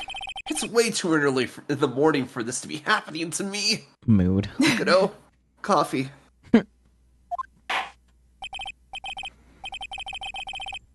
Now then, Mr. Wright, you may begin your cross-examination. Please no. I'm already cross. Oh dear. I'm already crossed. Cross-examination, we. At 3 beans. Mm-hmm. Press Armstrong on every statement. Oh, okay.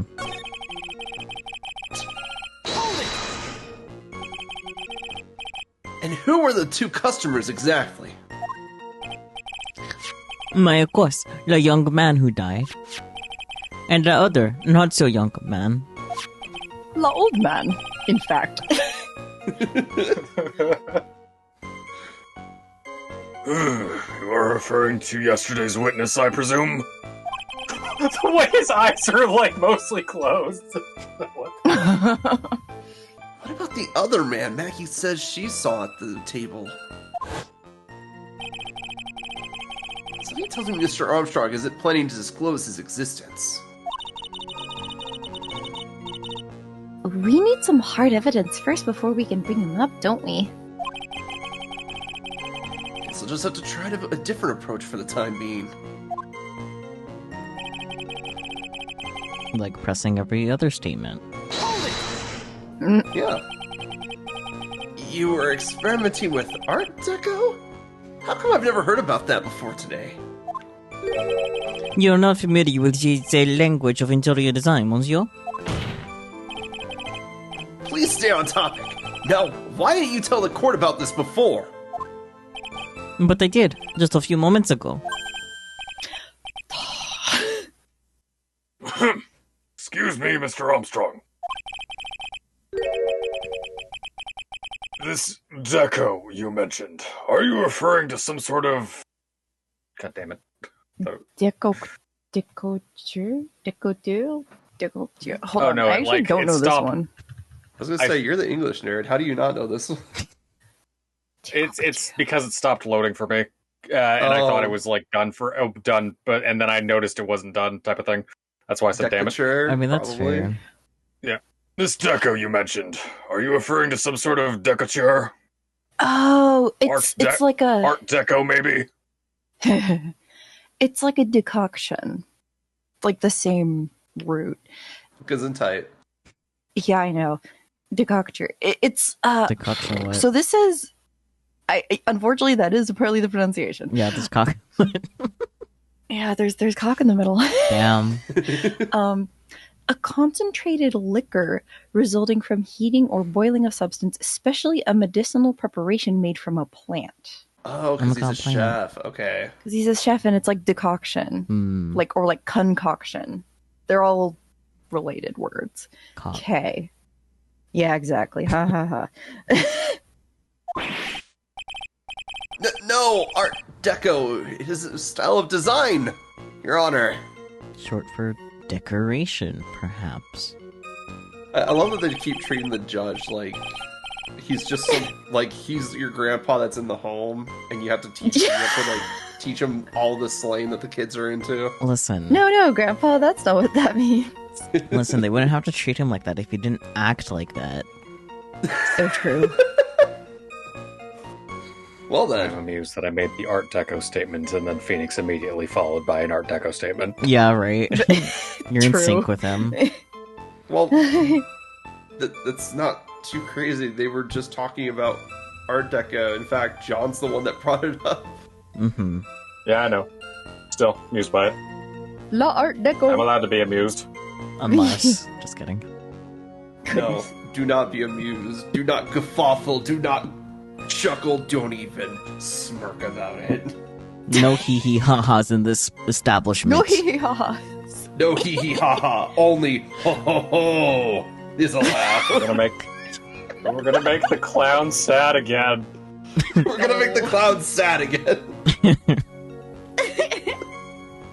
He's talking about interior design. Wall, ceilings, carpets, that kind of thing. Yes, of course. That deco.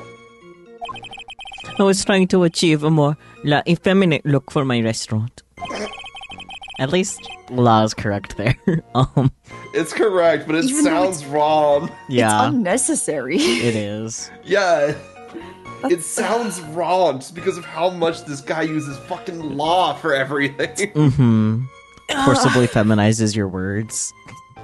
So true. I'm about to forcibly feminize his entire face. I mean, it's already halfway You're gonna there. force fem this man? I don't think you would mind that. I think he'd Probably actually not. encourage it at this point. Mhm. Armstrong, are you interested in like getting on E? Because it kind of sounds like you are. Well, like, dude, do you want to like? I'll accompany you to your doctor's appointment. I'm a girl's girl. Armstrong would slay in lesbian circles, let's be real. You're right. Honestly, real. I was planning some more bold remodeling over at the core. Bless. I love how he brings it up as an example. He's like, oh, I may or may not have done this, but as an example, this is something I would have done. Instead of saying like, oh yeah, I put mirrors out there. Yeah. How big of a mirror are we talking about here? Boof. Something about 4 meters wide and about 2 meters high. Boof. Both. Let's see, if 1 meter is about 1 yard, holy glass in a frame, that's huge! Holy glass in a frame is really funny. That's really funny. Oh my god. I was intending to install it on the ceiling eventually. The ceiling? Is there a mirror on the ceiling? I don't remember. Why not? But I decided not to go through with it in the end. What should I do? Should I ask him more about the mirror or not? I mean, obviously we gotta. Wes, I gotta know. if you really had such a large mirror in the restaurant, someone would have noticed it. But there's nothing about a mirror in Mr. Kudo or Maggie Bird's testimonies. But Objection! you didn't ask, right? You have only yourself to blame for such sloppy work. What? The mirror was delivered to Trey beyond the day before the incident. Really?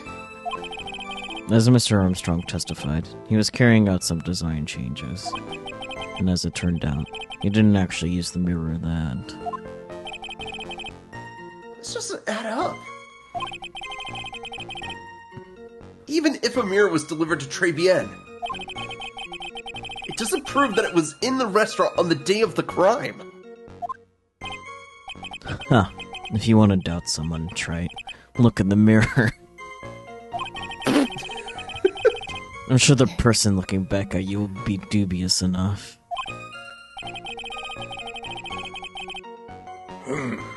So the witness yesterday had seen the victim reflected in a mirror.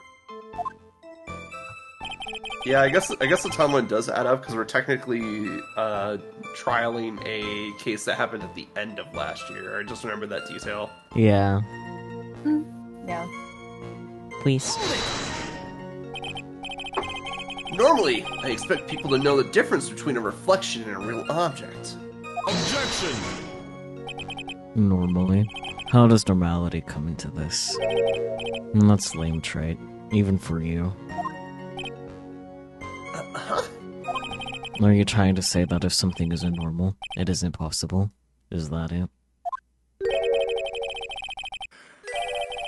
Where does that leave the porky-headed lawyer and the top-notch chick over there? The ungodly cool guy with the mask over here.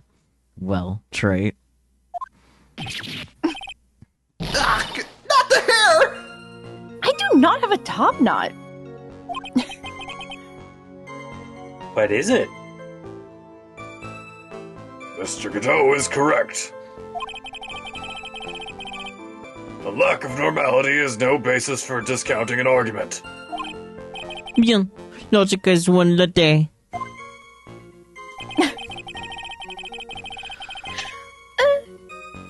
It is la jour, so I guess that's fine. Bonking him over the head, though. You're gonna give yourself a with a headache. baguette. You're gonna give yourself a headache if you keep thinking about whether or not it's actually correct in French. Bestie, I cannot help myself. This is my curse. Well, Words stop. autism. Yes, the curse is the autism. Everything. He would have seen everything in reverse? Oui. Hey, Nick. We should take a second think about what old CD said in his testimony. How did you phrase it again? The boy was wearing the earpiece on the same side as the green lens of his specs.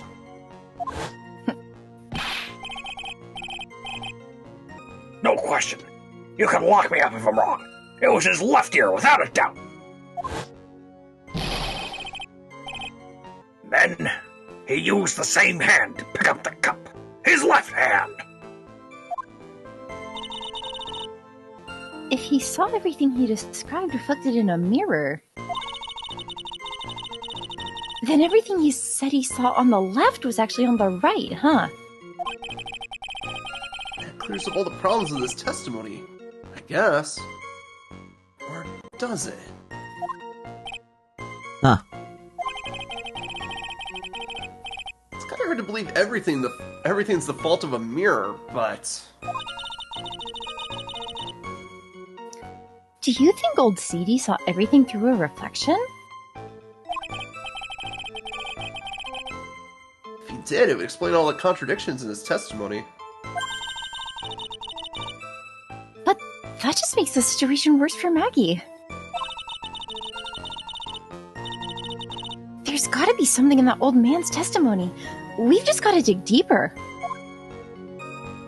Alright,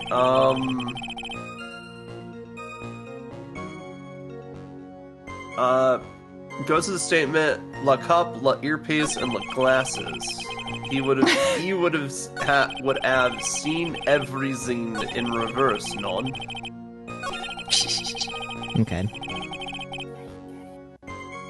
And present Glen Elg. Okay. Here's this loser. The coffee cup, the earpiece, and the HMD. Let's think back over Mr. Kudo's testimony for a second, shall we? The boy was wearing the earpiece on the same side as the green lens of his specs.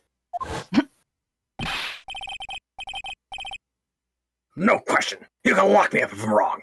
It was his left ear, without a doubt.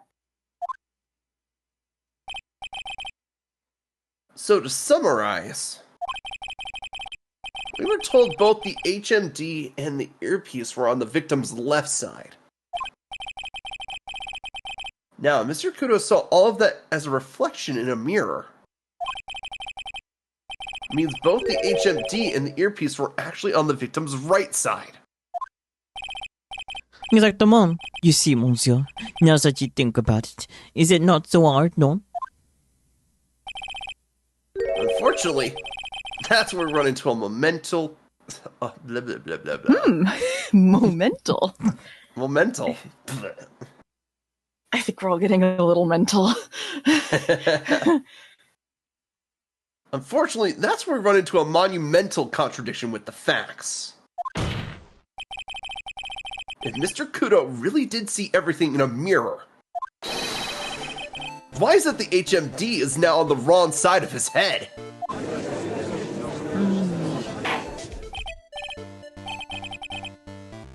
Order, order! Mr. Wright is correct. I mean, it's in his name, so I'm right. That's right. the witness genuinely observed the victim reflected in a mirror. Then he would expect the victim's eyepiece to have been over his right eye. Objection! I like that he objects just before drinking some coffee. He's like, let me waste your time a little bit. Anyways, how bitter. Trite. You should have a taste of this bitterness. It'll calm you down in no time. Are you talking about your coffee or something completely different? Both. You don't understand the way the witness thinks. How he thinks? No, I understand why he wastes time. He gets paid by the hour. You remember this, I presume. I broke the vase, sorry, apology, Mr. Kudo's sworn testimony? Exactly. The old man has one very grievous habit, other than throwing seeds. Grievous habit. The more of an impression something makes, the more muddled his mind makes it. And what's the most striking thing about Mr. Elk? Clearly it's the victim's eyepiece. And that's my point. The old man strikes again.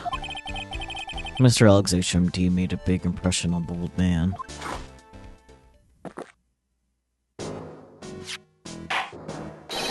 I saw the earpiece and those newfangled spectacles he was wearing. No, yes, they were both on his left ear. Do you hear? His left ear! Huh. Well, trait. That's the worst but best impression of Kudo ever.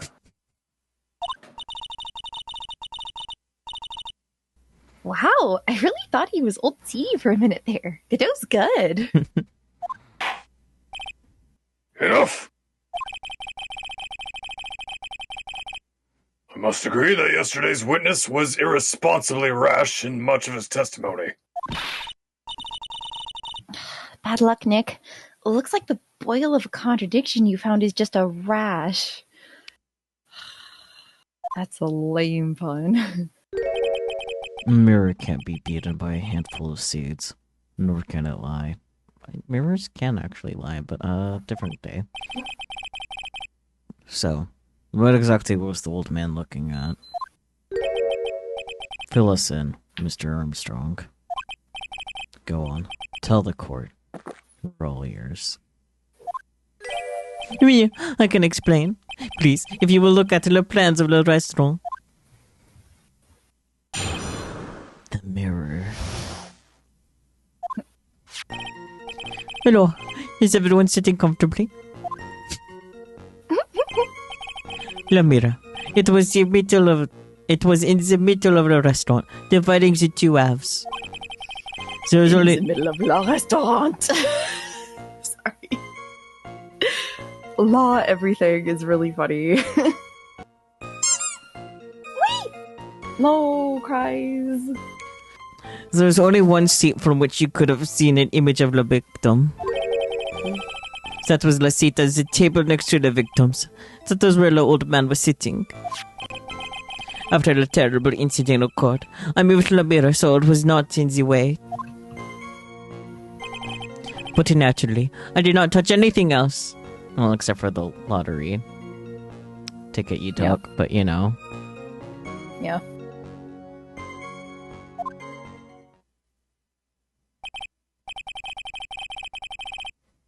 I see no problems with the explanation we have just heard. From the table next to the victims, Mr. Kudo could have seen the victim in the mirror. What a naughty little coquette I am, confusing all the men like this. Coquettish means, like, flirtatious, by the way. Would unfair spontaneous combustion make 3 deaths? No, because combustion doesn't mean you necessarily die. You're just suddenly on fire. Ah. Don't worry about it. You can keep up. Except for the guy breaking out in a cold sweat over there again. I hit that guy! Kiss about her or something, I don't know. Yo. You said you didn't touch anything else apart from the mirror? Are you quite sure about that? Well, yeah, of course.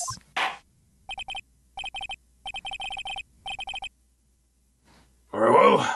Mr. Wright, your cross-examination, if you please. Yippee. The mirror.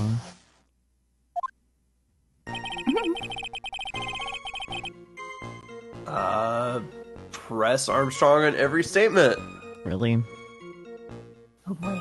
That's what the guide says. Crazy. But okay. So run this by me again. The mirror was here, correct? Oui. We? Really? Because I know if I were you, I would have put a mirror there. It would be in the way.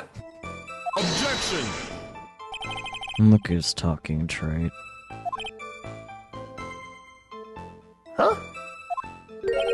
You're obstructing my view, among other things. But, this is my seat in the courtroom. Trayvion's charm is that it gives you the impression that you're the only customer. Temporarily placing a mirror in that spot would hardly be in the way. Unlike you, Trite. I tell you, monsieur, the mirror was here, in the middle of the restaurant.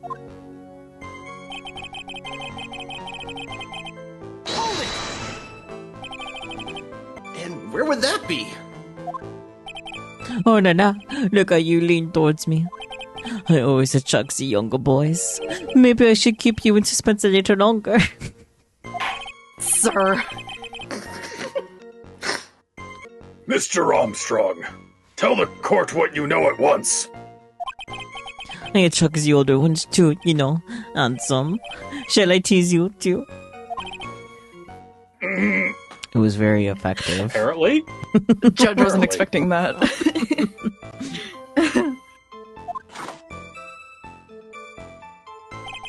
I'm already seeing a very hot someone, so I'm afraid you'll be waiting for a long time. I think he means the coffee. I also think he means the coffee. I bet she has mocha cream skin and cappuccino perfume. Bien, I will tell you. There was only one seat from which you could have seen. That was very worth it for all of that, to be honest. High key, yeah. So why can you only see the victim from that particular seat? Because the third set of tables don't exist, apparently. My monsieur, it is obvious, no? If you look at the plans, you'll understand. The victim would have been reflected in the mirror like so. If you were sitting at that table next to him, you would see everything, no? So that's the seat old Seedy was sitting in on that day. When the poisoning happened. The man was sitting at the table next to the victim? Why does that seem kind of odd? Because it is.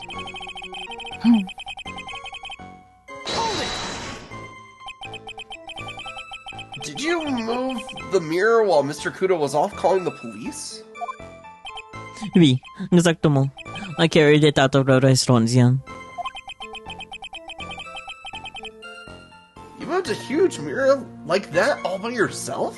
I mean, have you seen his arms, Phoenix? That makes sense to Right. me. What can I say? I know how to pick things up on some.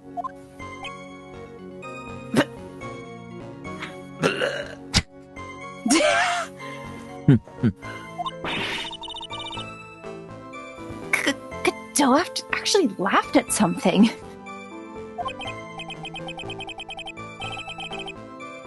Well, given the witness's physique, I suppose it is possible. Did you move anything else from the crime scene, Mr. Armstrong? He looks like a obliging type, no? Or... I don't know if I read that right. Oh well. I look like the obliging type, no? I think is what he said. I'm not sure if it was actually said I look like obliging, the but obliging type non. who knows, man. Anyways.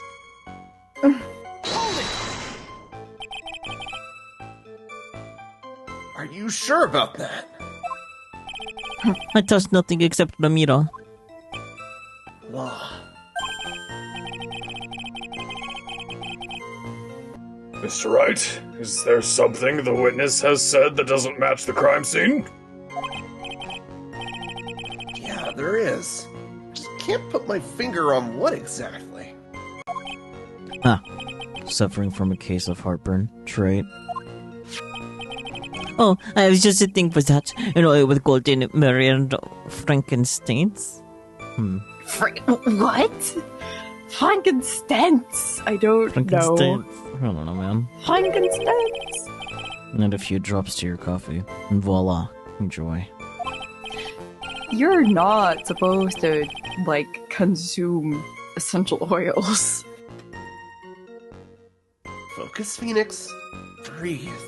I just need to ignore those two and just find some evidence. It is pretty strange, though, isn't it? I mean, nobody mentioned anything about a really large mirror. You'd think someone would have, but Maggie didn't, and neither did old Seedy. The only logical explanation is... there was no mirror inside Trey Bien that day. Now I just gotta prove it. Somehow. That was the seat at the table next to La Victim. La victim. Present the crime scene photo. No, not that. Nope. This one.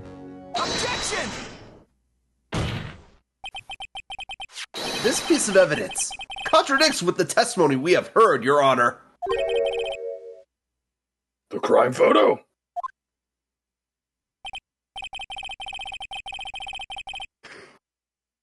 Yes, this photo clearly shows something that theoretically should not exist. What on earth do you mean by that, Mr. Wright? Should not exist. Huh. Sounds like you're describing yourself. Trait. Hello? Now then, if the defense would please clarify its statement.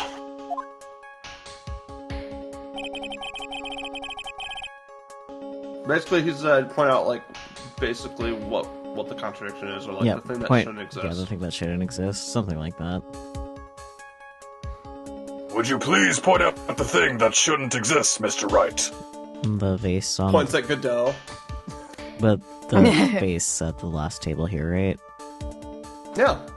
Take that. Why I socked you? Because your mom. Because the old man broke the other one. Yeah, I know. I think it's pretty obvious that this is what should not be in the picture. The vase?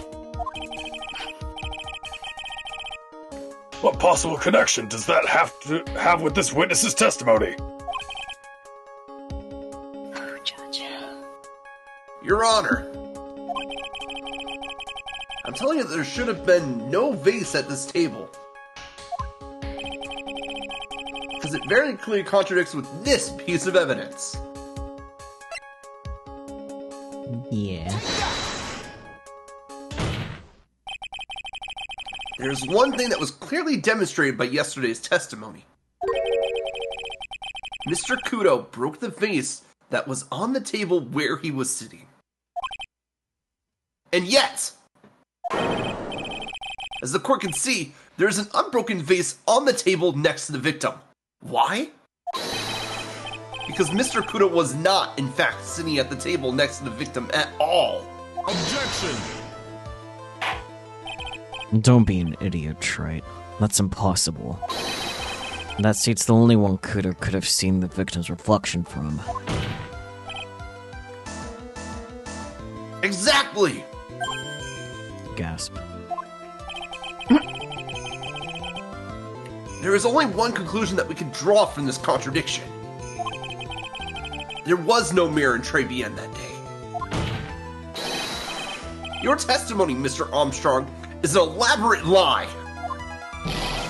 Mon Dieu! Objection! Don't try to confuse the court, Trite. Obviously, the witness cleaned up the vase, while the police were taking their time getting to the crime scene. Objection! Unfortunately, Mr. Godot, that doesn't quite work for me. Mr. Armstrong already testified to the contrary, in his own words. I did not touch anything else except the mirror.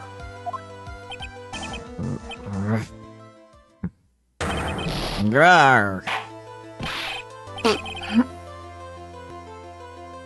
Well, witness, what do you have to say for yourself? Snipple. I was right. There was no mirror in the restaurant that day. In light of this revelation, we return back to the original problem.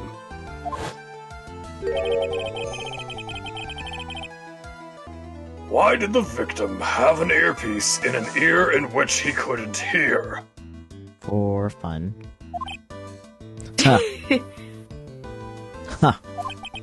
We only get one shot in life. There's no turning back. If you want to claim that the mirror wasn't there, Trite, then this problem is all yours. How do you explain what the old man saw? If I can answer this, then I'll be that much closer to the truth. I can feel it. Are you going to be okay? Can you really solve this contradiction, Nick? There's more than just this one contradiction, Maya. What do you mean? Just like out there in life in general, like if we lose this case, life goes on. Oh boy. Remember what Maggie told us. There was another man at the victim's table. And there was a sample CD on the victim's table.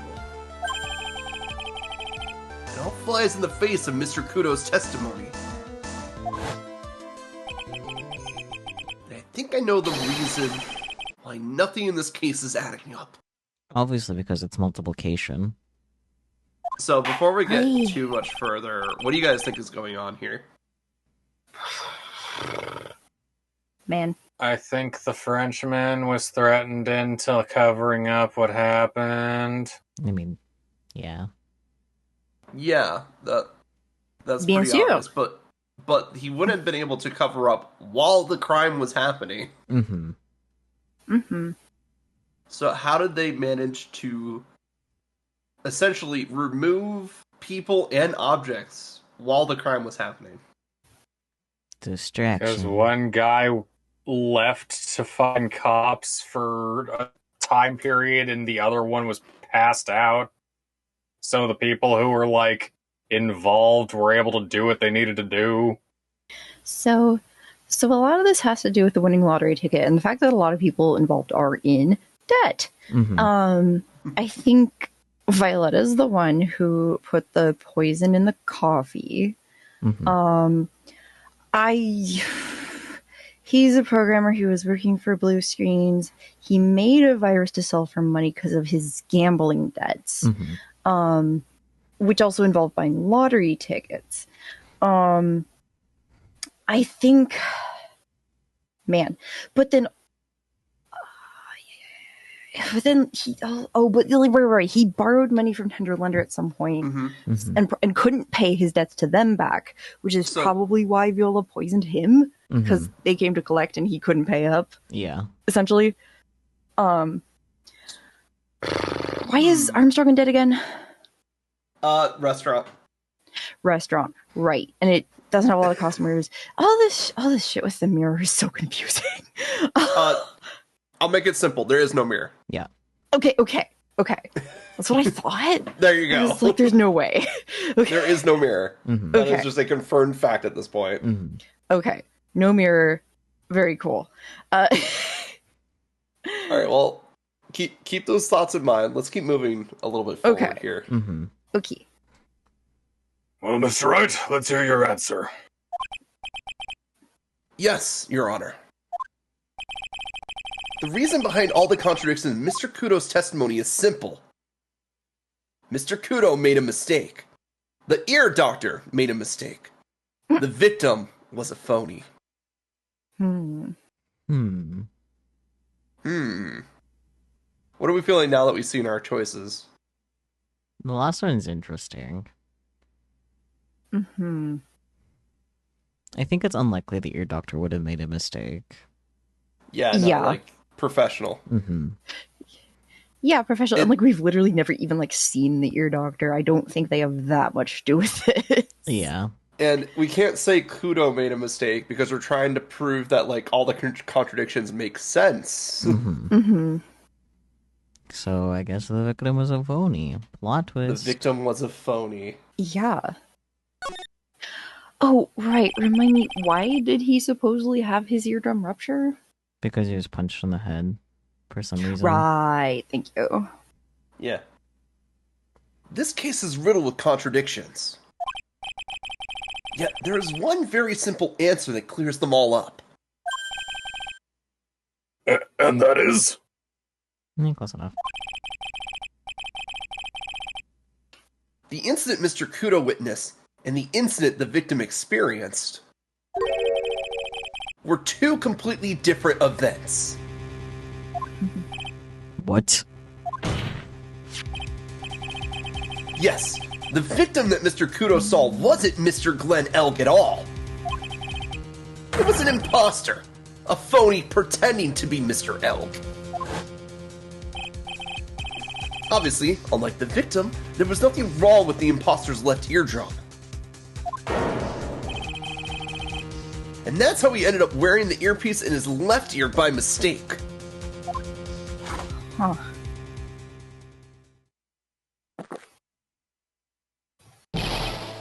Great take from Godot. So there you go, there's the answer. Two separate events. Okay. Order in the court. Settle down or I'll clear the courtroom. Good boy, Gramps. Why don't you clear out of here, huh? What did you say? Don't make me turn this trial around, young man. Dang, Godot, no need to throw a tantrum just because you got something wrong. Trite. Are you saying that what Mr. Kudo saw was a setup? Yes. Someone pretended to be Glenn Elg and acted out the whole coffee poisoning. All for the express purpose of creating a witness out of one Mr. Victor Kudo. Objection! Get real, Trite. Why would anyone want to do that? Isn't it obvious? The thing Mr. Kudo was most insistent about in his testimony was... The servant girl brought him a Javachino, but she put something in it. That's the servant girl right there, in the defendant's chair. I remember her well.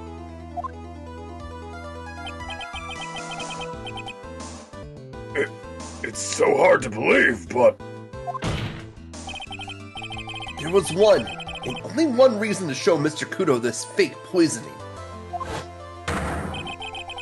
To show Maggie Bird, in quotation marks, in the act of poisoning the coffee. Are you insinuating that the waitress in the old man story was a fake as well? It's true that there were no other customers in the restaurant at the time, but... It's also true that the chef was there. You would have noticed what was happening. Ah, yes, the chef. that's right. Well, witness? Your restaurant really was the scene of such theatrics. You would have known about it, correct? Oh, Dada, this is the most difficult for me. No, it's quite simple. All you have to do is testify. You are under oath, after all. Was there, in fact, a phony at Très Bien that day? Defense demands that Mr. Armstrong tell the whole truth about what happened.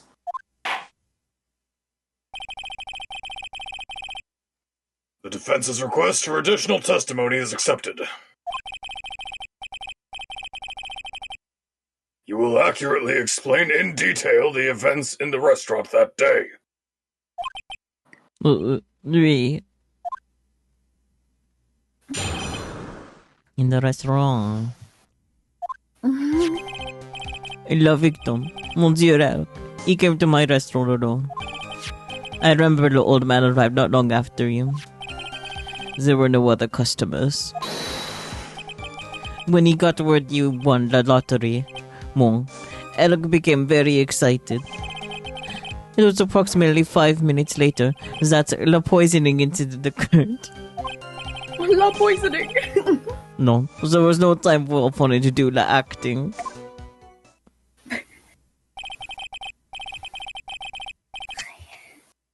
Just so we're clear, there was no mirror in the restaurant after all? Je veux te parent. Forgive me, Your Honor. I lied because I wanted these mess to be cleared up quickly. What you have just done is commit perjury, Mr. Armstrong. Perjury does exist in this world. Wow. Holy shit! Whoa! What? Conveniently, when it's a queer person in the witness stand. Maybe we don't read into it that deep. Yeah, Okay. I just had to. When I thought about it, I was like, wait a minute. That's crazy, yo. I will decide how to punish you later. Hey, yo. Most Armstrong likely- immediately. Oh la la, monsieur, please be gentle. Yeah. Yeah. Like, I don't know what else we would expect from them, honestly. True. What were you trying to say, Relix? Sorry. Bailiff, whack his pee-pee. Oh, dear. Let's see. Crazy.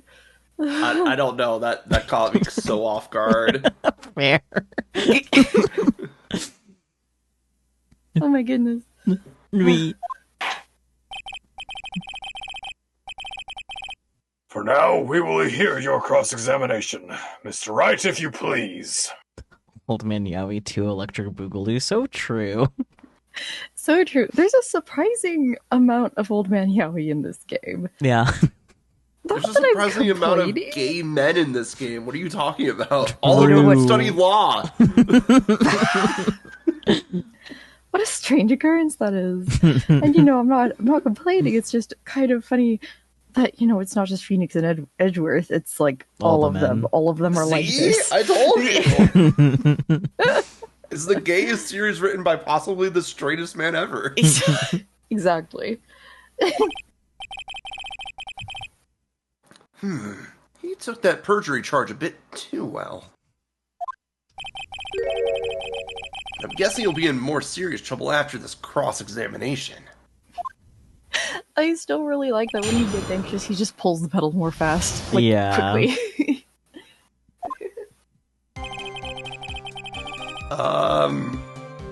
Hey, the guide wants us to press Armstrong on every statement. I'm not surprised. Honestly, it's been worth it because of the interaction. Yeah, no, it's been worth it, honestly. Thank you, So guide. true. Was he alone at his table as well? Maybe. I saw him from the kitchen. Yeah, the defendant, Miss Bird, remembers it differently. She swears there's another man at the victim's table. Objection! Huh. Unfortunately for you, Trait. Yesterday's witness also testified that the victim was alone. Shocked Pikachu face. You know, seeing you squirm like that reminds me of a certain coffee's bittersweet bite. What kind of coffee has he been drinking? That's what I want to know. I'm kind of scared now. Please tell me it's at least decaf. It's not coffee, it's love. It's love that's bittersweet. Hearing Maya says that makes her seem wise all of a sudden. Does it?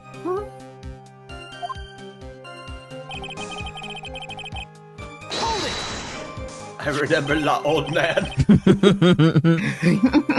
We all remember La Old Man. So true. By old man, you mean Victor Kudo, correct? Godot, babe, we just established Kudo and Maggie saw different events. It was proposed, not established, if that makes sense. Yeah. Phoenix still has to prove that theory, Mm-hmm. which is what he's hoping to do with this line of questioning. Yeah. Maybe. He comes often for my special coffee. I drank your coffee once, Mr. Armstrong. It's special, I'll give you that. It's worth a sip just for the experience. Oh, you make me so happy, monsieur. You're most welcome anytime. He didn't say it was good. I said it was worth one sip, and nothing more. Splendid, because I was wondering what Godot thought of Travian's coffee. He's like, well, now I know what not to do. Mm-hmm. Puts the coffee down. Everybody else around him just going like, oh. Like they just saw like the most blasphemous thing ever. Yeah. So old Mr. Kudo arrived at the restaurant around the same time as the victim. Maybe I should ask about his arrival in more detail. Don't ask anything. Perfect. How many minutes after? What time was it? Ooh. It says we have to do both of them, so let's do how many minutes after. Okay. No, it seems like the guide is getting out of sequence because apparently this was supposed to be before we press Armstrong on that statement. Like the question that we just picked. Wild. I know. So you're saying that not much time elapsed between when the victim and Mr. Kudo arrived? Maybe. That is correct. That still leaves the possibility that something happened in that gap of time. And by your recollection, how much time would you say elapsed? Let me see. Approximately 2 minutes, I would say. 2 minutes? That's all?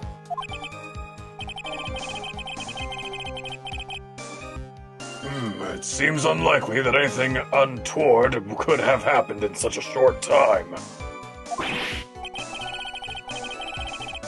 Rats! I knew I should have pursued this line of questioning.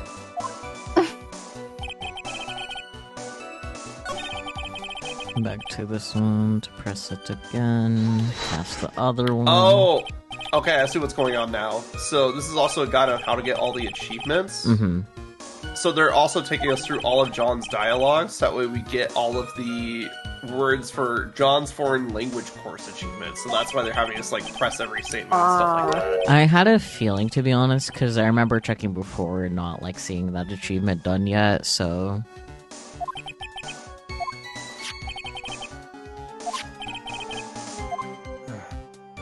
What time was it? Out of curiosity, about what time was it when Mr. Kudo arrived? Oh, no. I cannot remember, monsieur. I believe we were told by a witness yesterday. Crime was reported at 2:25 by a kind of scary old man, sir. Oh my god, Gumshoe's here! Does that perhaps jog your memory, witness? Incident happened about 20 minutes after he arrived. So the victim must have arrived between 2 p.m. and 2:10 p.m., no? Just after 2, huh? Thank you for your help in jogging my memory, monsieur. You are wonderful.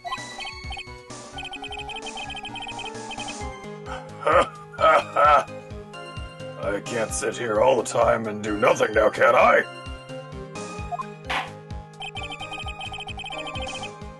The time of the day will be added to the witness's testimony. Only because the judge is really proud of himself. Me, monsieur judge. Everything I do it for you.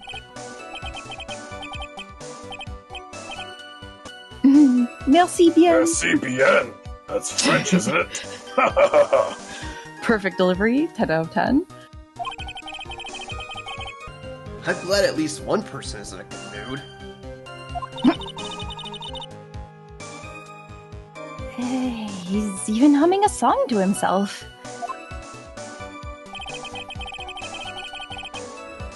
And I remember the old man arrived not long after him, just after 2 p.m. Okay, we don't have to press anything else. Unless we want to. Actually, we probably should if we want the achievement. Yeah. Yeah. Are you absolutely sure about the time? When I think really hard, I am sure it was just after 2. Oui. It is the time I stopped serving the lunch menu. Lunch! Quite right. I always break for lunch when the restaurants are serving their specials.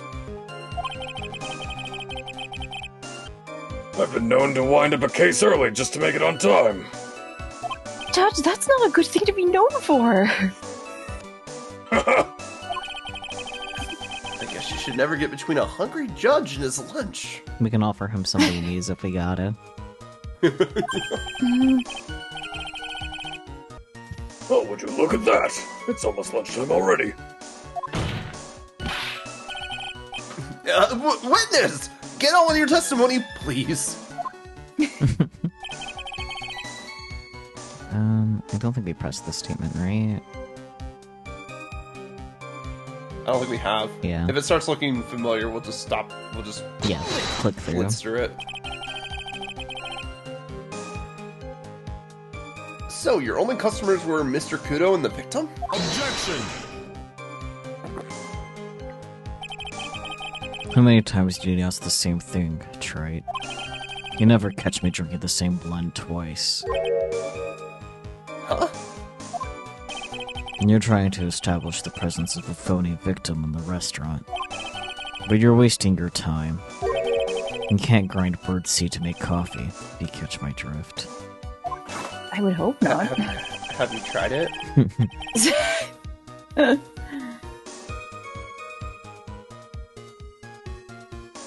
There's a hole in this testimony somewhere. I'm sure of it.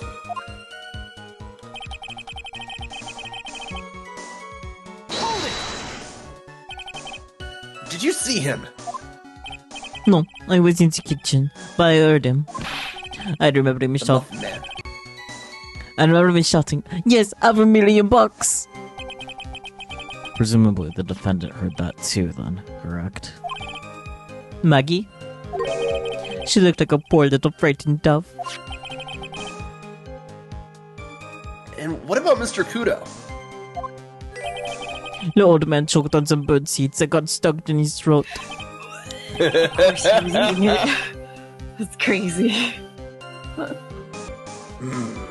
It seems we now have yet another incident on our hands.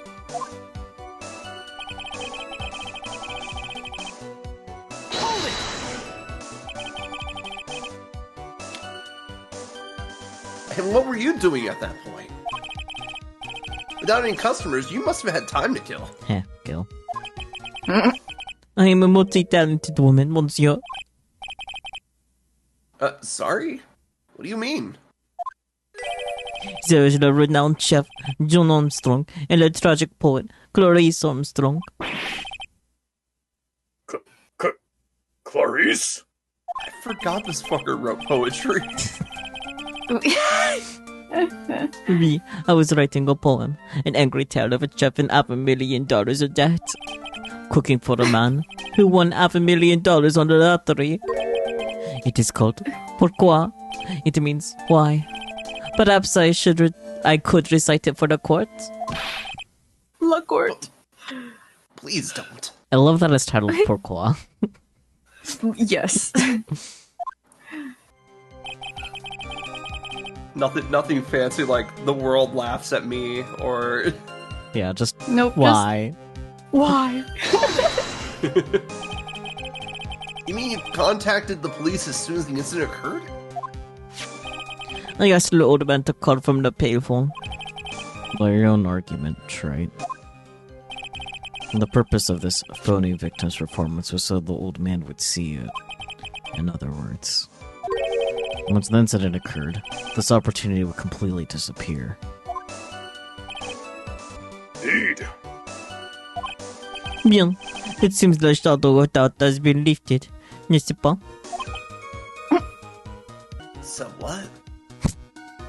N'est-ce pas? I've said it wrong, but it's okay. N'est-ce pas?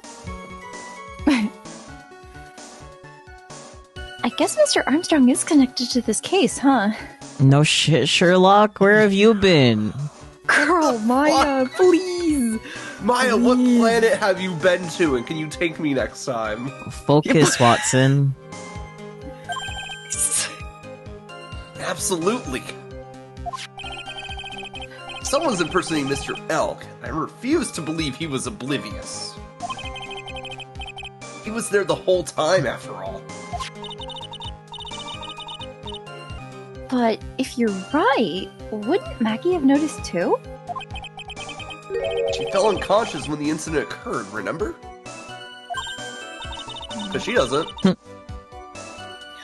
Ah, you mean that's when the phony staged his act? I'll know for sure once I find a hole in this testimony. Okay, now. Alright, so what's the hole? Your mom. Excuse you. That's rude. That one's actually rude. What the fuck? Yeah, damn. So what's the hole in the logic here? Stuff and things. So, I think we should focus on what Elg was doing at the time, because they're recreating his actions, right? Right, the radio is at The radio. 1 something. Yeah, it's at 1 something, not 2. Yeah. And it's Right. it's every Monday at the same time. so it couldn't have been like they delayed it an hour. It's on the thing where it's like Yeah. just after to present the poster, wherever it is. Yep, Where is it? There it is. right there. 1:30. Yeah, that's quite a bit off. Oh, yeah. I would say 40 minutes off is pretty off. Yeah. I'm afraid I finally got you, Mr. Armstrong.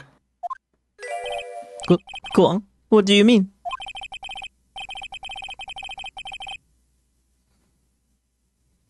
At the time in question, the victim was listening to the radio with his earpiece. The show he was listening to was Millionaire Radio. Each week, they announced the winning numbers of $500,000 lottery ticket. Oui, that must be the show Mon Elok was listening to. Oh, right. Just to clarify, in this case, mon right there with the period is just short for Monsieur. It's like Mr. Yeah, Mr. Elk. Yeah. Mr. Elg. Can't see any problem with this testimony, Mr. Wright. I wonder. You say the victim arrived at your restaurant after 2 p.m., correct? Oui, I am sure of it. I remember it perfectly now. I know it was that time because I had just finished serving the lunch menu. Get to the point, Trite, if you have one. That show was broadcast live at 1:30 p.m. It claims to be the most thrilling 10 minutes of your life. It's on the air at 1:30? Judge runs out, buys a ticket. Oh, Judge. Now, supposedly, the victim made some noise when it was announced that he had won. And yet, I don't believe his cries of joy could have occurred after 2 p.m.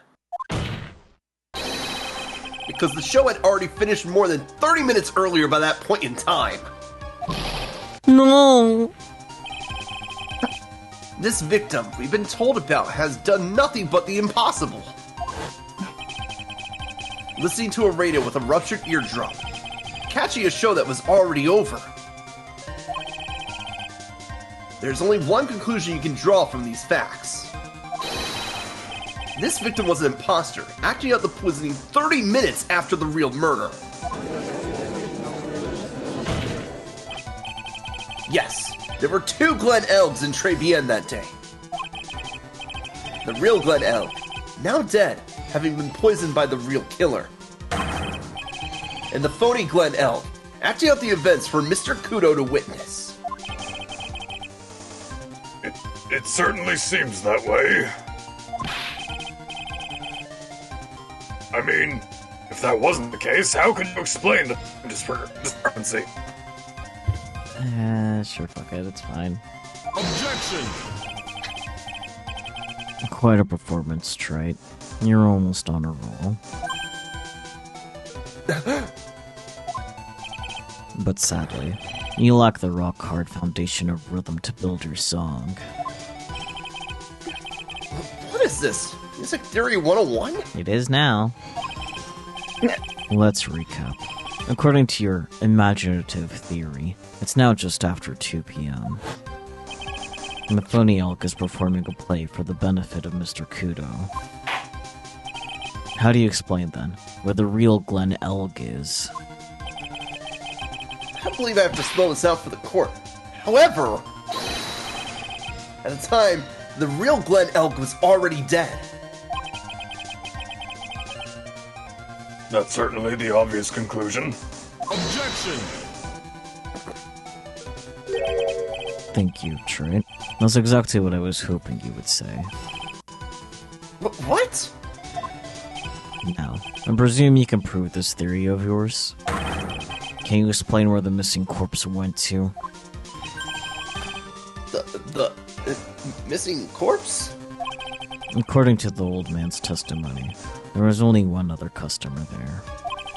If that customer was the phony Glen Elg. Then where did the killer hide the body of the real victim? Arr!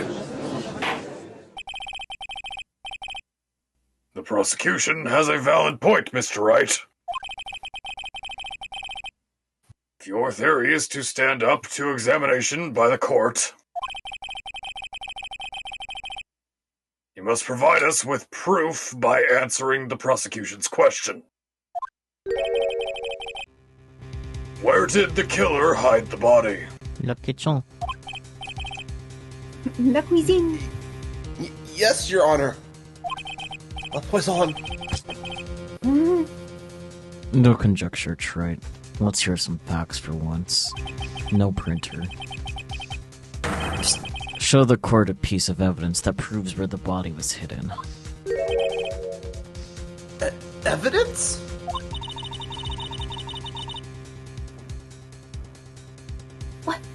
What's with the intense pressure in here all of a sudden? Maya is not paying attention today. Sheesh. Nope. No, she didn't take her ADHD pills. You're right, you're right. Nope. I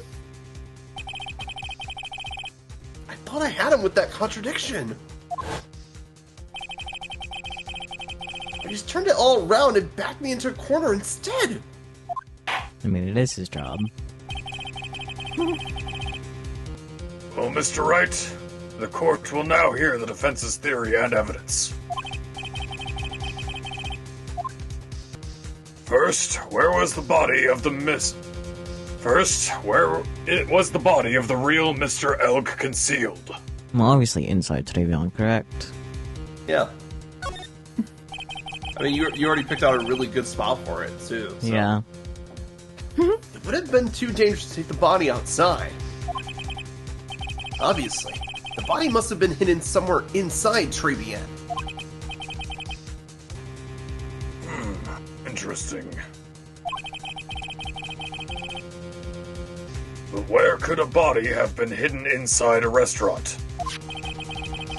Have you ever been in a restaurant? Whatever. The Daily Special. Wait. Perhaps you would care to show the court on these plans, Mr. Wright? Yes, Your Honor.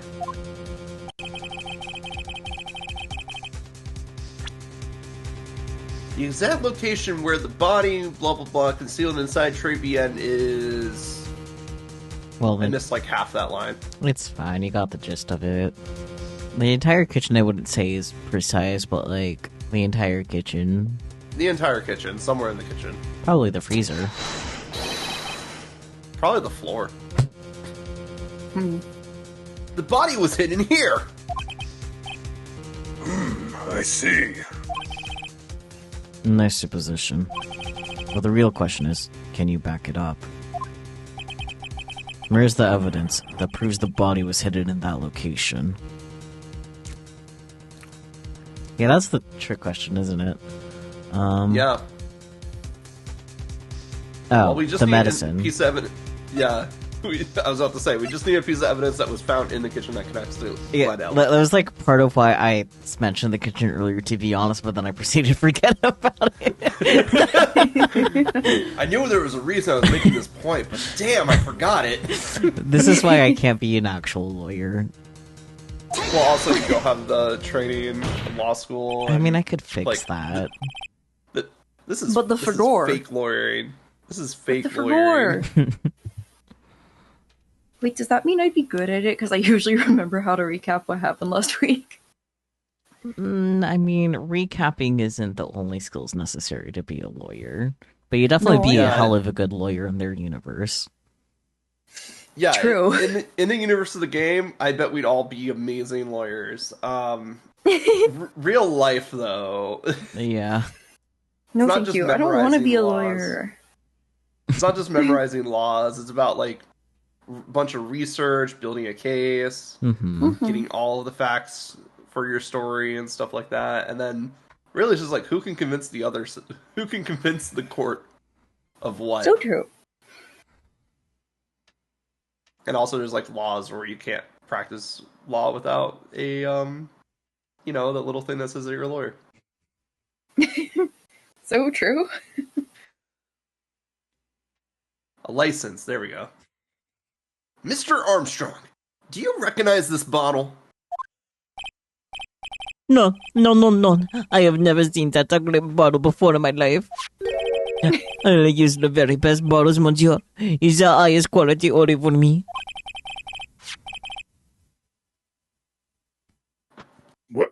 Where was that bottle found, Mr. Wright? Interesting enough, Your Honor. It was found in the kitchen of Trebian. I have nothing to back it up besides the fact that I found it. Yeah, don't worry about it. Yeah. Look, I'm just saying, the way this guy handles evidence, he should just be thrown out of court, honestly. Later problem. Eh? Quoi? But I'll never use these bottles for my aromatherapy oils.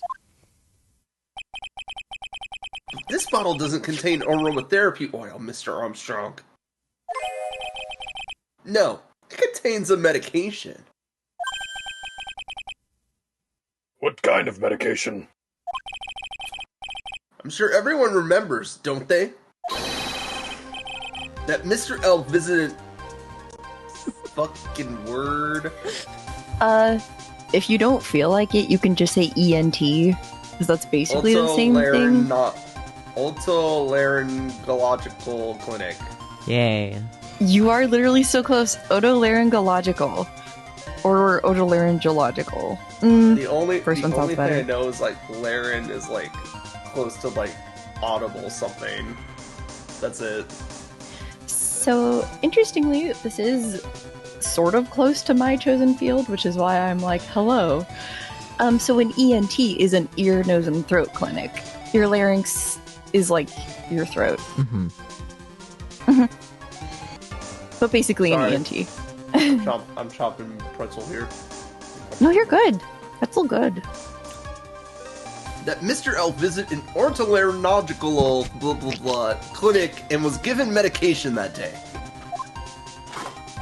It comes in a little glass vial. A little glass vial, a little glass vial. You can't be serious. The defense had the contents of the bottle analyzed, and I have the lab results here. The contents of the bottle match the prescription that was given to Mr. Elg. Match the Lord. what? Prescription. There you go. Glenn Elg's murderer hid the body in the restaurant kitchen. At which time, this bottle fell out of the victim's pocket. Mr. Armstrong. When the incident occurred, didn't you say you were in the kitchen? Mon Dieu. Mr. Dew can't help you right now. Mon Dieu. God cannot help you.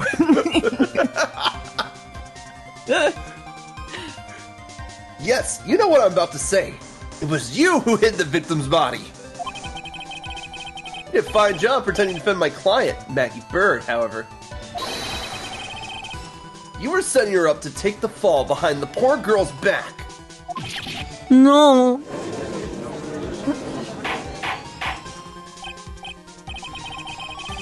Okay, he doesn't mean in a court of law. Okay, I was like, what? Order! Order! This is an extraordinary development. Witness, did you murder Mr. Glenn Elg? Never. I could not do such an horrible thing. Hello? No. What? Oh, he's still saying no. How is he saying no while drinking coffee? I mean, he was also shaking the entire courtroom at the same time. Also, so... why did it appear to cause an earthquake? He's astral projecting too hard. He drank too much coffee. Mr. Godot? Hi, Cloaker. What the fuck? I mean, he chucks stuff at all of us, too. The bitterness. Every time I get lied to, I'm always down a mug of coffee. And that's one of my rules. Do you have the slightest idea how many cups you've had by now? Yeah, he keeps count. Nope. Oh yeah, huh? And then I like to do the same to the person who lied to me. I like to take them down with my empty cup. Tosses it at them. Oh my gosh. Listen up, chef. How about a brand new flavor in your ear? My age-deficient friend. That's really funny. Can't argue with that. Please, you must hear me out. It is a trap. Listen to me. Por favor. But he switched languages. Yeah, I was like...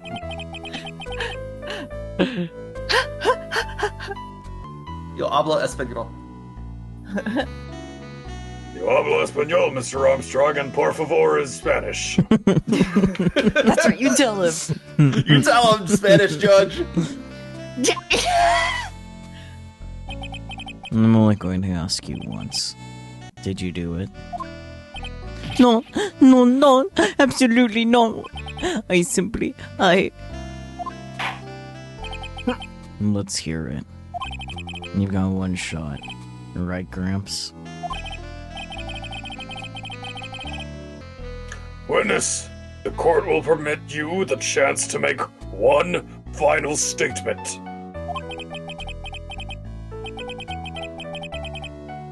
If you lie under oath again, Mr. Godot's coffee mug awaits you. It's permitted. It's officially That's a permitted. crazy Let's threat. go. Godot's getting the sniper scope attached to his body. Yeah. You see the little red dot just like form start on the spot on Armstrong's forehead. Oh my goodness. As does my gavel. Damn. Judge also lining up the shot. Yeah. It is clear. What do they always say in the movies? I've got a bad feeling about this. Real. Very well. Begin your final testimony, Mr. Armstrong. Here we go. The confession. Hey, It is true. I ate the body in the kitchen. A man forced me to do it. I had no choice.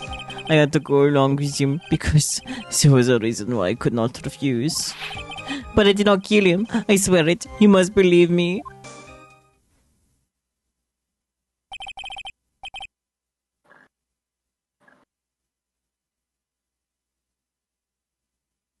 You were forced? By who? I cannot say, or I will be erased. let's try a different question, then. When Mr. L died, was he really the only person at his table? There was.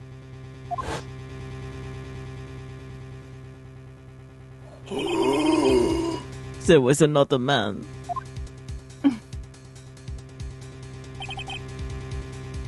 I knew it. Maggie was telling the truth.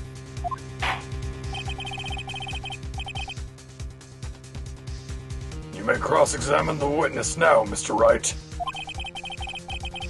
There's just one more thing I need to do. Press him in all of his statements again. Press on all the statements again. I gotta break this guy. Get him to tell me all the French words he knows. I gotta break this guy and get him to tell us the name of the real killer. The first side quest, pressing all the statements. Yeah. I mean, it's been worth it, but like... Yeah. Did you carry the body by yourself? Me, I carried him, and I carried Maggie too. Maggie too? When she saw the victim collapse, she fainted. I could not leave her there. But why did you hide the bodies?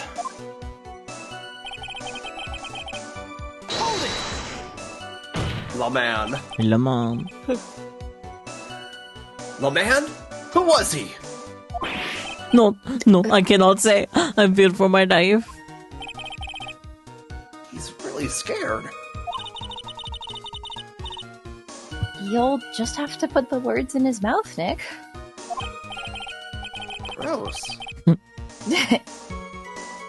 Yeah, you're right. If he won't tell me, I'll tell him.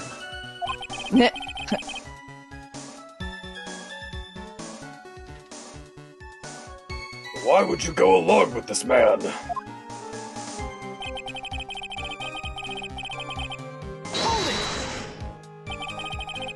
And what reason would that be, Mr. Armstrong? You know, monsieur. Yes? Surely you could not expect a young maiden to talk about such an embarrassment. A maiden? You're a bit old to get away with that. And a bit too male. Maya, put your judgments aside. Bestie, can we talk for a minute? Yeah. What the fuck?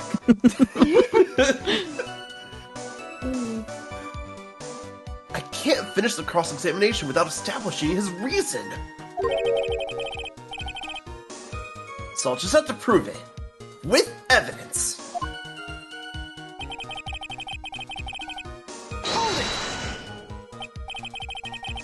So, you're claiming that all you did was hide the bodies? Is that correct? That's right. If we are to believe you, Mr. Armstrong, you must tell the court everything. You must make clear the identity of the man who ordered you to do this.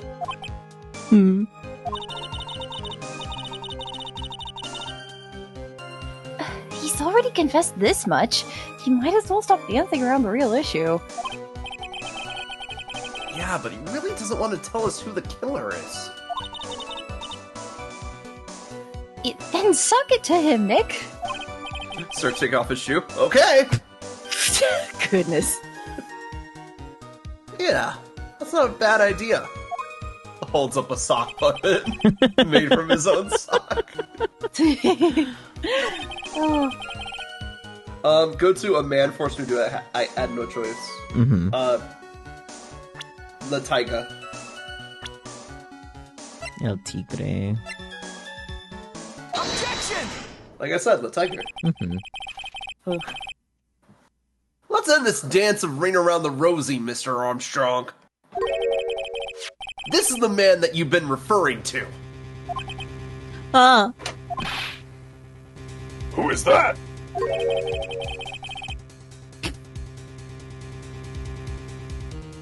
feel like I've seen him somewhere before. Oh, I don't know, maybe a month ago in this very courtroom? This man is Furio Tigre. He's the manager of a loan office called Tender Lender.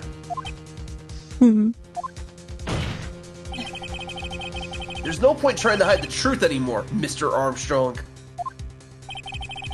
I know you couldn't go against Mr. Tigre. At least not while he had this on you. Yeah. Look at Phoenix setting up his own evidence presents. Wow, he's really grown. A $500,000 loan from a black market loan shark. You had no way of paying it back, did you? That's why you were forced to do anything this man told you. It is as you say. Mr. Armstrong. La Tiger. He told me he was going to use my restaurant for a business rendezvous. On the day in question, he was meeting the victim to demand that he repay his loan. I don't know why it happened like that. I just did what he told me to do. I had no choice. I carried the body like inconscient Maggie out of the dining area and into the kitchen. After that, I just tried to forget what I had seen.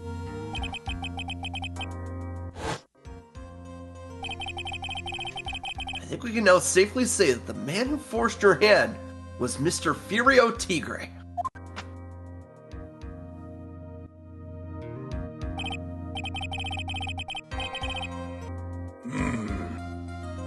Do have one further question for you, Mr. Armstrong. The poison and the lottery tickets that were found in the defendant's apron pocket. Was that your doing as well? No, I knew nothing about that. Making you look like it was Maggie who had done it. I was not. It is despicable. Mr. Godot, you will summon this Furio Tigre as a witness. Summoning spell, go. I doubt that can be arranged today, so we will adjourn for now. Proceedings will continue tomorrow.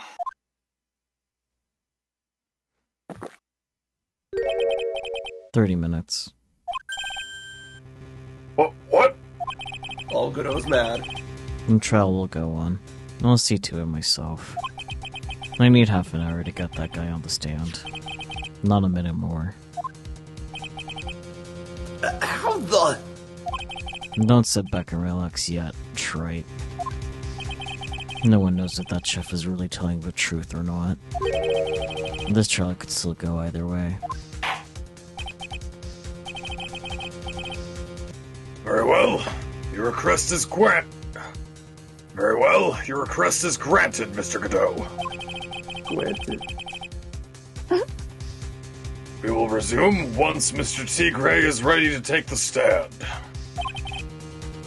Until then, court is adjourned for a 30-minute recess. Like all the swings. Yippee! Recess! Yay! Yippee! I'm gonna go eat dirt. To be Called the continued. seesaw jumps. No! Perfect. It's asking us to save. Then Yeah. we can just get Obviously, to the title trial screen. part 2 is up next. Yeah, that's a next week problem, though. That's a next week problem for sure. Let us get to the Okay. title screen, please. Title screen, title screen. So we're finally going to see the tiger on the stand next week, Maya, but I love your gumption. Well, that was fun. Other than it Yeah. taking forever. Yeah, no. Oh. But how do you guys like the grand reveal that there were 2 separate incidences where the same guy died? Dun dun. That's kind of crazy, Loki. Mhm. I've been waiting for that reveal for the entire time. They kept it well hidden up They until they did. needed you to know it. Yeah, they Mhm. did. Yeah, like once they finally said it, I was like, that makes sense. Like I could see everything kind of leading up to that. Mhm. It was a good reveal, though. It really was, yeah. Alright, I'm tired. Aren't we Yeah. Oh. But we got to a good point. We're definitely going to finish it next time for sure. all? Mhm. Yay. Next week is going to be a lot of me talking back and forth to myself, which is thumbs up. Yeah. Guys. Oh boy. That's you. Mhm. And I got to do Tigre's accent, which is going to be fun. Yeah, I believe in you. I was able to handle Godot and Armstrong. Yeah, so I Armstrong. believe in you to be able to handle Tiger and Phoenix. Dang. Yeah. Good gracious me. It'll just be practice when I get Apollo and Phoenix on the same screen together. Yeah, exactly, actually. Yeah. I hear El Tigre in my head as just straight up New Yorker. I mean, It's like, Yeah. what are you looking at, huh? What are you looking You at? wanna come over here and talk about it? You a wise guy. You some kind of We don't- wise guy or something? no We don't like mocking wise here. guys around here. You need to bump a few numbers off your IQ. Hey, yo? Beautiful. I will say Tigre is fun just because he is an asshole. Yeah, that's fair. Yeah. Thank you all so much for joining this wild ride that has been this case thus far. It'll be fun seeing the conclusion to it next week. I But love this case. yes. We'll catch you all next time, though, be it next Ace Attorney or anything in between or anytime after. But yeah, until whenever next time ends up being, bye-bye, everyone! Bye bye. Thank you.